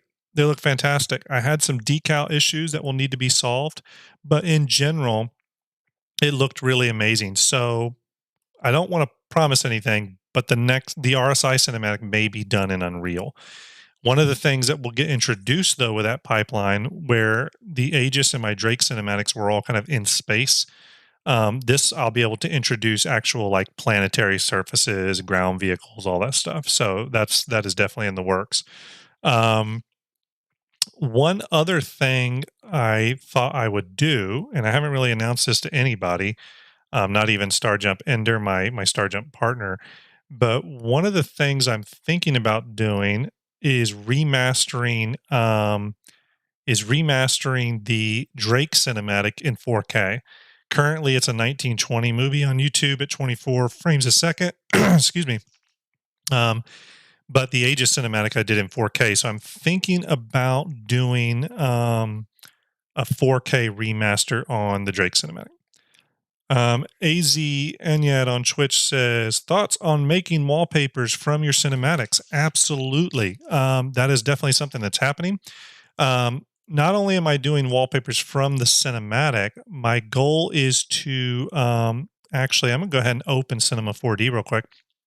My goal is to do wallpapers from the cinematic, but also do wallpapers that are totally custom. And I can give you a preview of the first wallpaper right now. Let's see here. Star Jump. Let's go. Okay. The first wallpaper, so I'll give you a little sneak peek here, is going to be called Drake Meets Aegis. And it's going to be again, sorry if I'm missing any follows. Sergeant Hack, thank you for the follow. I'm getting my alert system worked out. So if I missed your follow, I am so sorry. Thank you for following me, though. Thank you for following the channel, subscribing to the channel. I really cannot thank you enough. I don't have a huge audience, but it's really amazing when people can come in and help support streamers that are just getting started. So I really appreciate it. If I missed your name, please stick around for more streams from me, and I'll make sure to get you a call out. I'm going to be doing all the normal stuff, giveaways, contests, all that kind of cool stuff as we get going here. So this was a preview of the first the first custom wallpaper. I'll do a quick in-window render. Jmar4 on Twitch says, great Aegis video. Good job. Thank you so much, Jmar. Really appreciate it. It was a labor of love, but really enjoyed it. And I've got some more cinematics coming. Remember, I'm going to do all the manufacturers, absolutely all of them. As a matter of fact, here's another bit of news that no one knows yet. I haven't told anyone, but I'll go ahead and tell all of you if you're fans of the cinematic. Probably in the next day or two, either tomorrow or the next day, I'm going to be releasing a short cinematic, a 30-second long cinematic, so very short, for the Show Your Colors submission contest. I haven't submitted to a CIG contest yet, so I figured I'd do this one. But I'm doing a short 30-second long cinematic featuring the Gatak Raylan.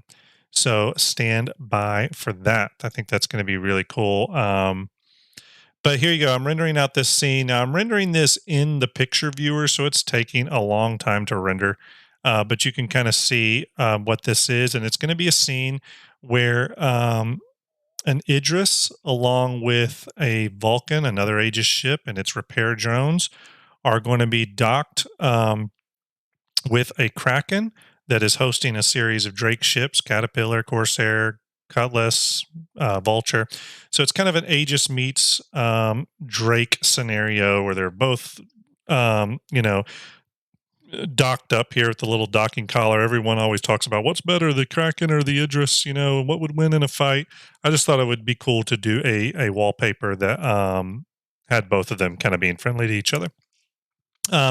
Yes, Joe, I'm very excited for the Raylan myself. I think it's a really interesting ship. I think I really am happy with what CIG's done in trying to do something kind of truly different in terms of the design. And yeah, I think it's really interesting. It's got some issues, I think, but really excited about it. And I did a really interesting version of that for cinematic usage. And I will, Bodazem, will you eventually put all these cinematics together into one long video? That's an idea. I hadn't thought about that. Maybe, yeah, that'd be pretty cool. That would be pretty cool, actually. So yeah, there it gives you a little preview of the wallpaper I'm working on. Obviously, there'll be stars and gas clouds back there. These will all be 4K too. I may even do like 8K super wide wallpapers. Either way, these will be coming out soon, in addition to wallpapers from the actual cinematic. I'll show you a real quick preview of the Gatak Raylan. Let me pull that up. I think it's this file, or maybe not. Stand by. I will show you what that looks like. Going in the scenes, flyby one. Boop, boop, boop, boop. Here we go. I'll give you a little taste of this. Thank you, Lurch. Really appreciate it. Thank you, Boda. Yeah, I'm trying to do interesting stuff, you know, just trying to give back to the community in a way I best know how. I know how to manipulate 3D stuff, so obviously I want to try to give back in that way. Oh, wow, Xylo, thank you for following. Really appreciate it. Thank you for stopping by. So awesome. And thank you for doing so much for the community.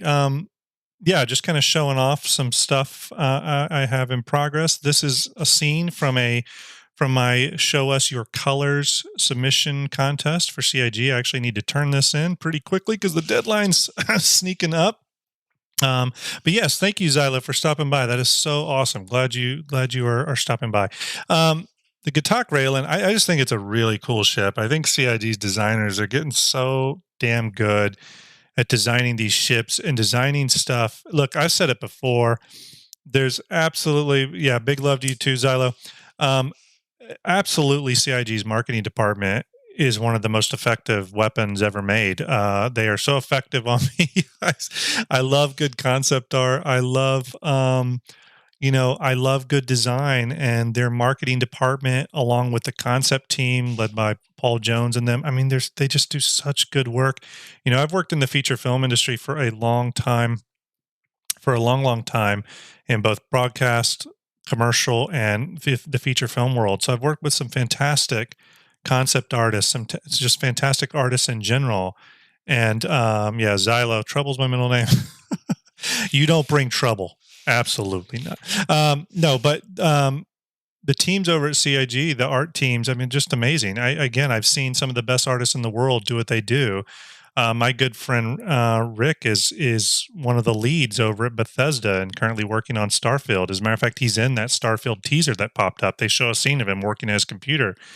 And Rick is one of the best artists I know. And so I've been around great artists, but the CIG concept art team is absolutely amazing. They're a big reason why I do the cinematics. I mean, I get inspired by them. They did a concept art of the Kraken coming through the mist. As a matter of fact, I think it's called Kraken Through the Mist. And when I saw that was the entire reason I did the Drake cinematic. 100%. I was like, I need to recreate that. So the cinematics are, in a sense, an homage to the CIG concept art team. So I think Paul Jones and what he does is just absolutely incredible. So I'll show you the Raylan real quick here. Let me swing my camera around here. So I'm currently in Cinema 4D. I pulled the Raylan right from the CIG's website, their model viewer. It's a CTM file. You can pull it right from the website. Hopefully that's okay. If not, let me know. But the Raylan is on there as a holo model. Now, obviously, there's stuff you don't get with the holo model. And one of the things you don't get is textures. So, I have to go off the pictures that CIG releases, the concept art pictures, the animated GIF they release, and kind of do an approximation of that texture. Like if you were to look at their actual artwork and my artwork, there are differences. This font, for example, the XO7 Gatak, it's different. It's a different font. But these designs right here that are along these nacelles, I just redrew them in Adobe Illustrator from scratch. I just kind of copied what I saw. But you can get like a decent approximation. Let me swing the light around here real quick so I can, and I'll do a render for you so you can kind of see what the Raylan looks like in my piece, at least. I'm sure CIG will do a version that's way better. One thing I can say about CIG too is their texture artists for in-game are amazing. The way they can pull off some of those metals. Okay, I just messed up the view. Stand by, bringing it all back in. All right, I'll do a little render here so you can see what she looks like. Okay, hopefully this will be an interesting view. Sometimes you never know. Yeah, so glad you could stop by, Xylo. Really appreciate it. Yeah, and you too, Jerun. I absolutely adore being on the Yacht Club. It's practically one of my favorite Star Citizen shows. And again, I love just the positive atmosphere that Yacht Club presents to the community. I mean, look, you can go all over and drown yourself in criticisms and stuff like that all over the web. There's plenty of that in life. But I really think this is a project that is cool to get excited about and support. And part of the reason with that is some people have asked me, why do I pledge for ships and why did I buy a ship like the Kraken? You know what I mean? A big ship. And the answer to me is easy. And me and Star Jump Ender talk about this all the time. I would rather pledge money for the development of a dream that could even just 10% possibility be the greatest game ever made practically, than I would be shelling out $60 for each AAA Call of Duty clone that comes out every month. So it just sort of depends on where you're at and what you want to invest in. And for me, I look at it as an investment. I look at Star Citizen as an investment. First off, I never put anything into that I may not lose. That's just a lesson in life. And I think it's really cool that Chris Roberts has this dream of this game. And while there may be parts that end up being different than the original pitch, I love that it's ambitious. I love that it's daring. You know what I mean? I don't want, and see, I play other games in the genre. I love No Man's Sky. I love playing Elite Dangerous. I love all that. But when you really think about it, you have to think about, what this could be, and is the possibility of it being that worth it to invest in at this stage. And anybody that invests in life, whether it's finances or something, will tell you the same thing. You know what I mean? Thank you, Joe Run, for the follow. I hope I'm saying your name right. I know I'm not, but I love you. I appreciate the follow. Thank you so much. Yeah, I'm on Twitch too. I simultaneously cast on both. I think Twitch is the primary platform. But again, CIG is, and specifically, Chris Roberts with this vision he has.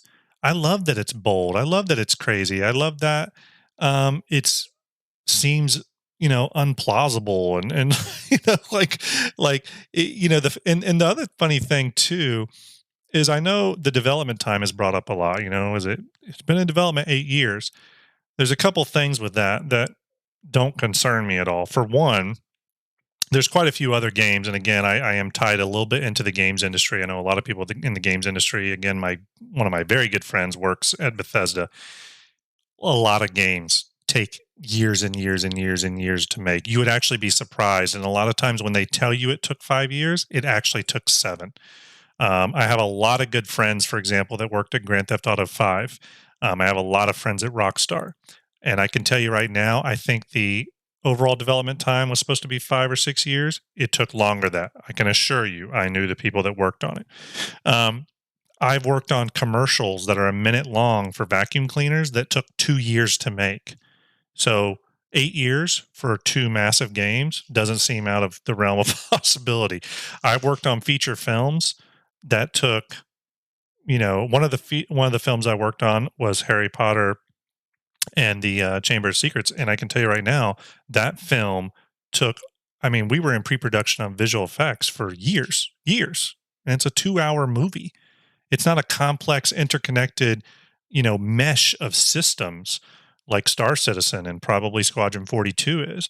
So when you step back at it and take a look at it from that standpoint, the years in development time don't sound crazy anymore. They really don't. Um, would 8 years for a Tetris clone be out of scope? Absolutely.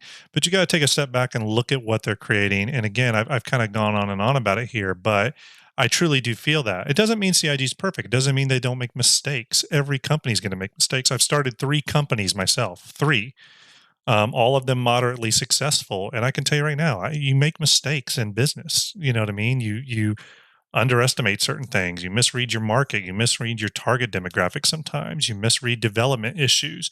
Hell, just hiring new employees is a problem sometimes. It doesn't solve issues a lot of times. A lot of times it creates new problems. So when you step back and take a look at all that, it really starts to make sense. So rant over, but again, this is the Gatak Raylan. I really love this ship. I made a lot of assumptions on the text train. I put a lot of gold in it and put some other colors in it and stuff. This is going to be in a short 30-second cinematic I'm doing as my show us your colors submission that I got to get over to the submission thread for CIG in the next day or two. But it features the Raylan. I just wanted to do something kind of neat and cool.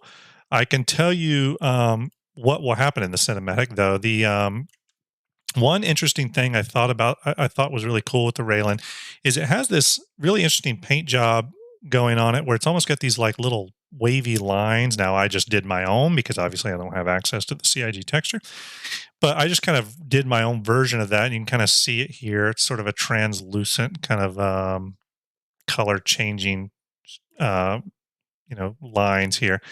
But what I'm going to have is the ship's going to be flying. These lines are going to start filling up with all different types of color and kind of glowing and powering up.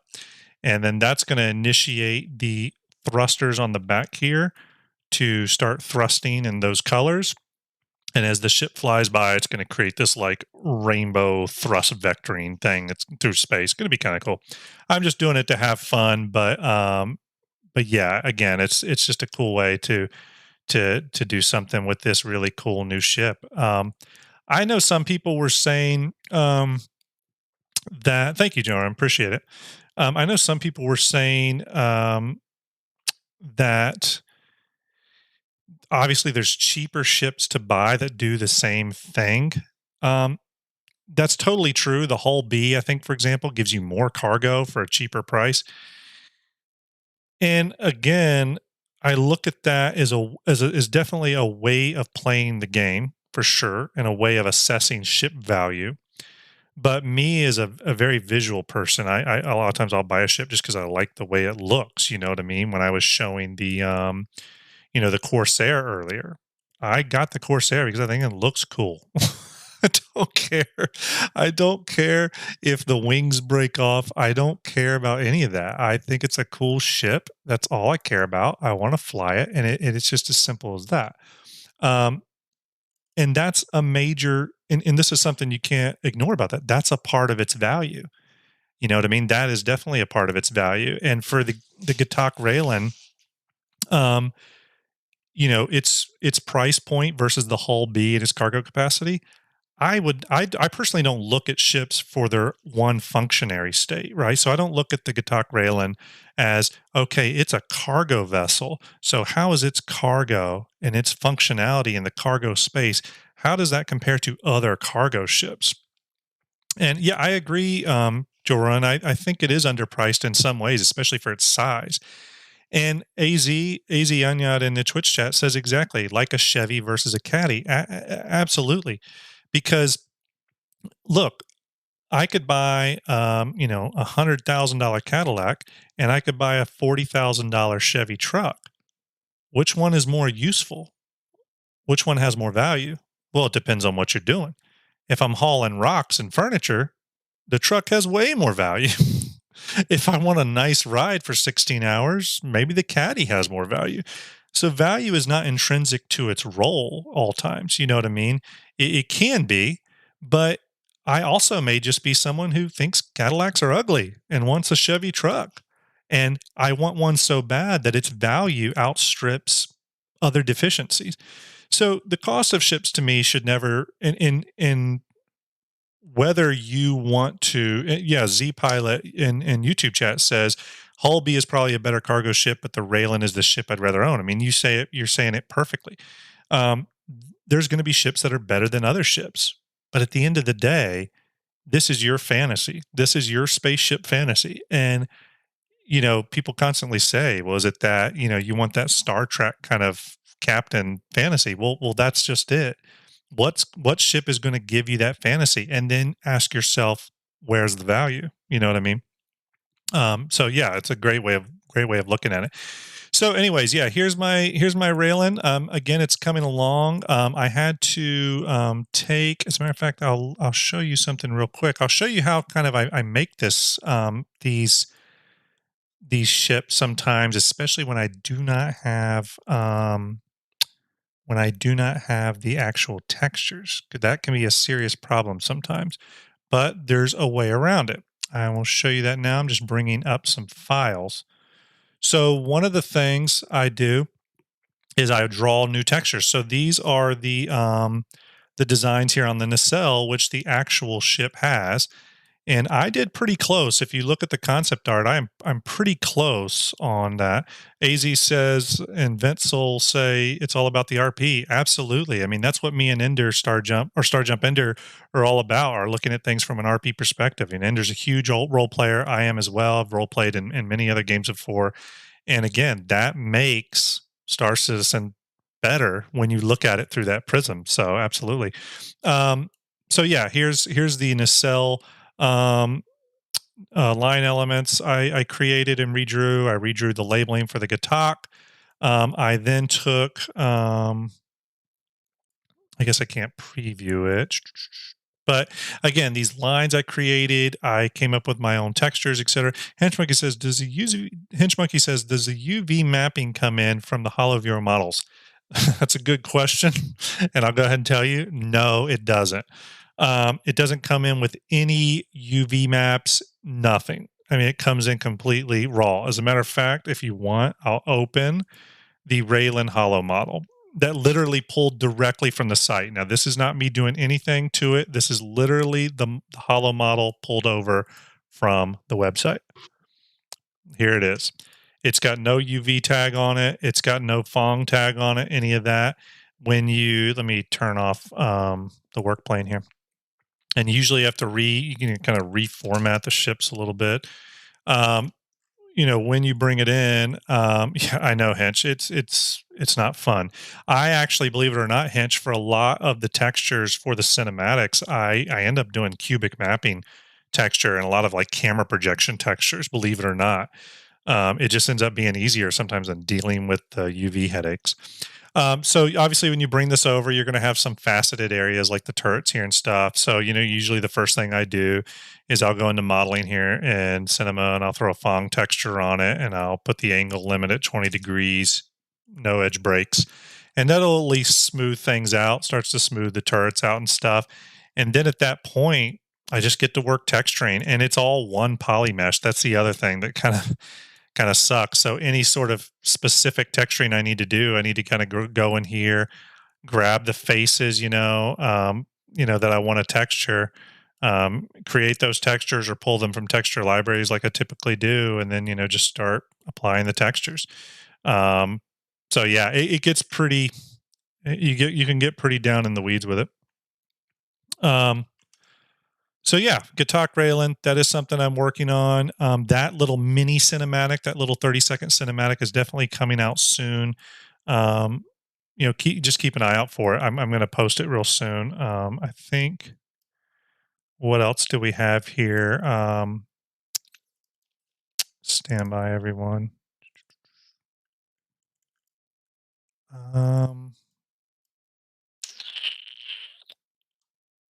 Joran, thank you for stopping by. Good night to you as well. And obviously, it was a shame to see that the yacht club was not on the other day. I hope STEM is doing better. But I like I do every Wednesday night. You can catch me tuning in, and I swear I'm going to get a screenshot on that show one day. I'm starting to get into screenshots. I'll never be good as Haskaha and those guys and gals, but I'm trying. I'm trying. Have a good night. Thank you so much, sir. I really appreciate it. One other thing I'll pull up here.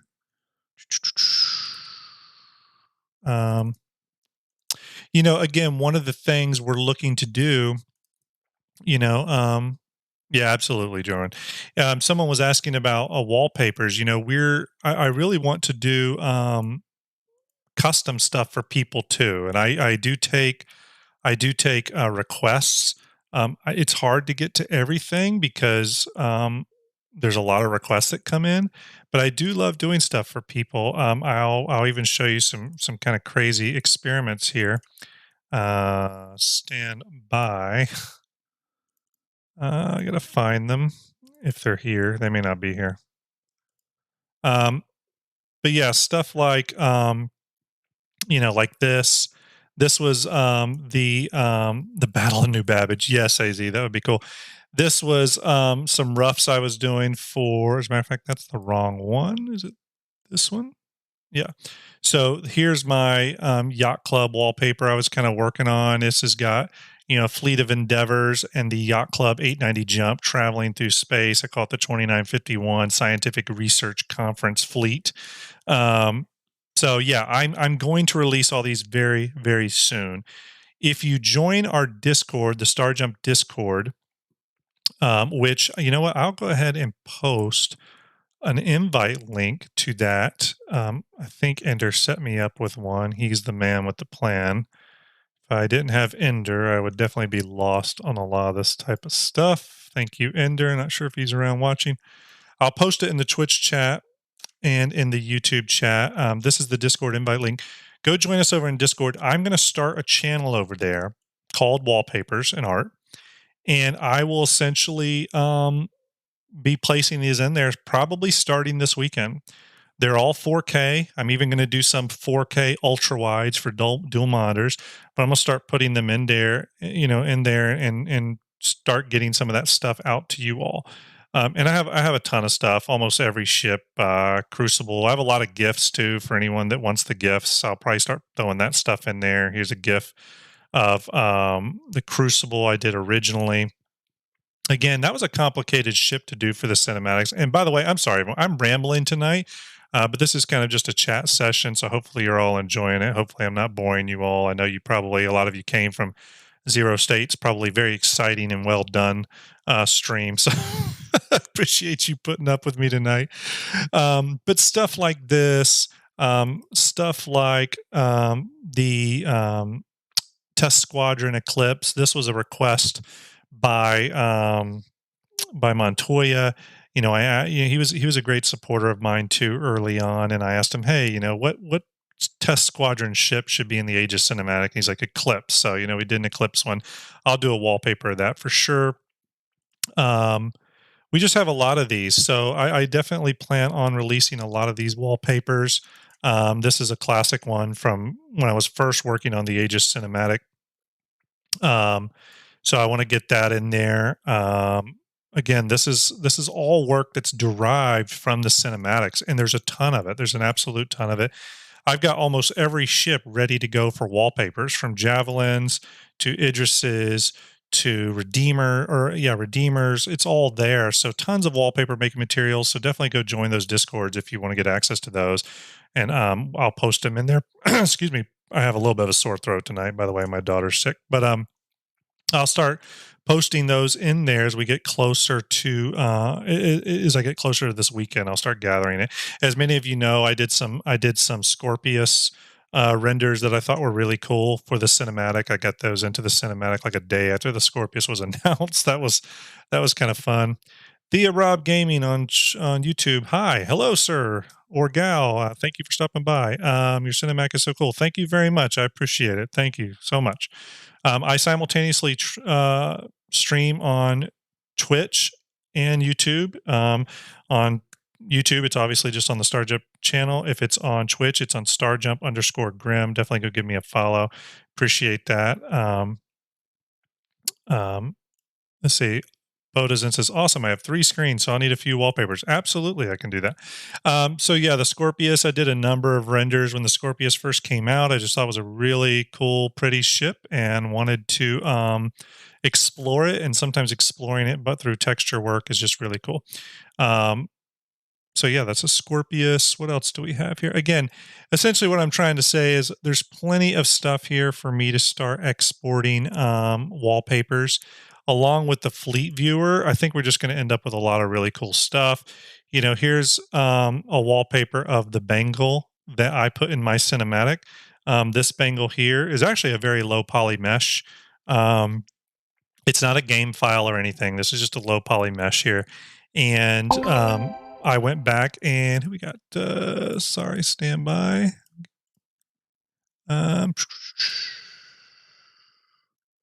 Let me see if I can pronounce this. A Propinquat just subscribe. I hope I got that right. Thank you for subscribing. Appreciate it. Really appreciate it. So this is the Bengal I did for the Aegis cinematic. I wanted it to have a nice little appearance. One of the reasons there's so many RSI ships in the Aegis cinematic is I was kind of teasing the fact that RSI will be the next big cinematic I'm doing. So obviously the Bengal here, such a cool ship. I'm so happy CIG got that in for Invictus. How cool was that? It was such an awesome surprise. So yeah, we have the Bengal. What else do we have? Again, just tons of stuff. Hammerhead. The Drake fleet from Minefield. Again, these are all wallpapers I will post this weekend. Hopefully you all enjoy them and can use them. They're all 4K. This is a scene where the the Drake fleet, it's not actually a full Drake fleet, they got the Perseuses in there as well, but this is the pirate fleet coming in. Ostentatious One, thank you for the follow. Really, really, really appreciate it. Thank you for stopping by. We're just kind of going through some of my art files from the Aegis cinematic, talking ships, talking upcoming Starjump content. And then what else do we got? So I get a lot of requests, and believe it or not, to see the Kraken in different paint jobs. So someone asked me to do this. I mocked it up. I said, hey, I can't promise it's pretty, but I can at least show you what it looks like. So yeah, there's tons of stuff here. So expect more stuff from us even as soon as this weekend in the form of wallpapers. I'll make sure I get that up on the Starjump Discord. I'll probably try to find another place to get these wallpapers. Let me figure that out. Ostentatious One, thank you for the follow over on YouTube as well. Really appreciate it. Thank you for the support. And everyone that came over from Zero States Live's raid, everyone that came in just from, being Starjump fans, thank you for joining. Thank you for supporting me. I am new at streaming. I do play Star Citizen, obviously. Most people know me as the person that created the Aegis 2951 cinematic and the as well as the Drake 2950 cinematic. I also have, let's see, Salty Eye Jojo. Thank you for the follow. Really, really appreciate it. On my YouTube page, though, if you go to the Starjump YouTube page and dig around in the videos, there actually is a Crusader teaser for the Crusader cinematic on there. It's been on there for a while, actually. My Crusader cinematic is about 75% done, so I'm going to finish that and then get to work on the RSI cinematic. Quick recap too. Starjump is working with Starlet and VMXEO on a big collaborative project for a new fleet viewer. This fleet viewer will allow you to populate all your ships in and take really cool images and they're all using my cinematic assets. So it's like Starship 42, but it uses my high-res assets. You're going to be able to generate fleet visualization, and kind of create wallpapers from it and just show it off to your friends. Now, it does not have a dynamic camera like Starship 42, but you're going to be able to choose your angles and do a lot of stuff to get cool imagery. We have Starjump Chronicles coming out soon. Big project between me and Starjump Ender, where we're going to combine the cinematics with in-game machinima, character-driven machinima, and create something wholly unique. We are also working on role-play primers. We're working on custom wallpapers. We have just a ton of stuff in progress and a few things that we're not ready to announce that'll be big. You know, we're big and we want to stream. We want to do that. Thank you, Spark. Appreciate it. We want to do all the stuff that a lot of people do. Like tonight, I did do a watch down of ISC. We may not do that regularly because there's so many people that do that, but I just happen to not watch it yet.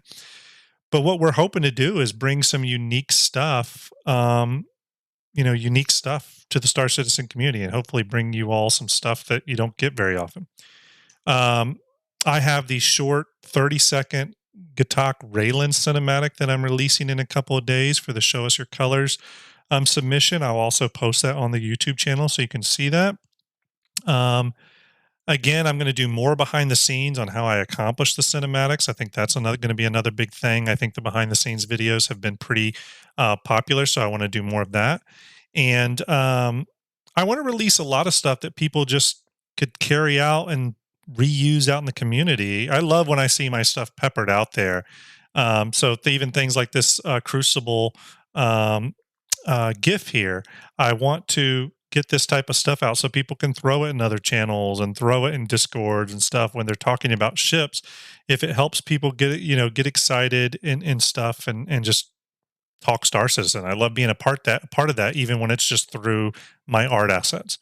And let's see. So yeah, I showed off the Gatak Raylan. We watched Inside Star Citizen. We went over a little bit of the roadmap today, at least 3.14 and 3.15, which are the most the most soon to be released patches. We know 3.14 is out on the Evocati right now, which is really cool. Glad to see that's progressing. Ostentatious One, aka Michael Austin. Oh, okay, yeah, it's you, Michael. I'm sorry. Yeah, great. I should have picked up on that. Got a scene to play out for you in an Alien video, maybe some gameplay antics to play out with the Raylan. Absolutely, yeah. Message me in Discord, and that goes for anybody. If you have any ideas or requests or anything like that, or you just want to reach out and talk to me, ask me any questions. No question is a dumb question. Feel free to hit me up on our Discord. I'm more than happy to connect with you. Also, my good friend, I've known him for 20 years, Starjump_Ender. He's a big part of allowing me to be successful. He handles a lot of things like the Discord community, setting all that stuff up, and just again generally helping me keep things in order. And you'll find Starjump on Ender on Twitter as well. It's Starjump_Ender. Definitely follow him as well and look for more of our content. But go get on there on Discord and chat with us if you want. We'd love to chat. We'd love to talk. And again, yeah, that's pretty much it for tonight. I really appreciate everyone stopping by, everyone coming over from Zero State's raid. I cannot thank you enough for sticking around for a while. Everyone that just came in on their own. I know Xylo stopped by to give me a follow. Thank you so much, Xylo. I really appreciate it. I've had a couple people from CIG reach out over the cinematics and just, give me great words of support. For example, when I put the K Scott says, appreciate the informative, entertaining talk. Thank you, K Scott. I'm just rambling tonight, but I really appreciate it. But I've had some people from CIG reach out. Even one of the people that actually did a lot of modeling for the in-game jump points that we're eventually going to get reached out to me about my jump point and just said, hey, really nice job on that. That looks really close, to what it actually is going to be. And I was over the moon. So I really appreciate the support from everyone. This community is great. Thank you for support, for continuing to support and engaging with me and helping me and being patient. Obviously, it's going to take a little bit before I am totally up to speed on streaming. So, I appreciate that patience. Elvin Thee, thank you so much. I really appreciate it. Let's see here. there is people on. I may, let's see. Let's see here. Who should we raid anyone? Oh boy, how do I do the raid again? I know it's like exclamation point raid and then space in the name, right? Need to figure out who. I'll probably do this wrong because let's see. Let's see here if this actually works. I don't know if it will. Thank you, A. Goldie. Appreciate it. Lurch, appreciate it. Thank you for stopping by. I don't think that's the right. No, I didn't do it right. I always forget how to do it. I always forget. Does anyone remember? Help me out. Help me out, fam.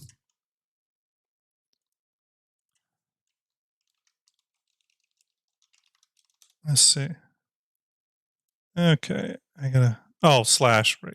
Yeah, I always forget. I always do exclamation. Why do I do exclamation point? It's slash. I don't know why I do that. Okay.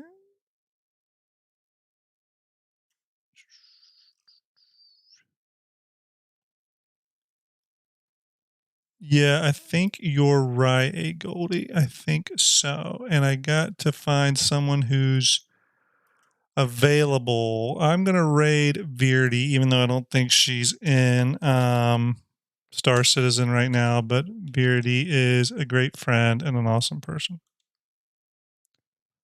Oh, I already have a raid in progress. Okay, cool. No, it's going. Good. I thought the raid didn't go through. So I hope everyone's doing well. Thank you so much, everyone, and talk to you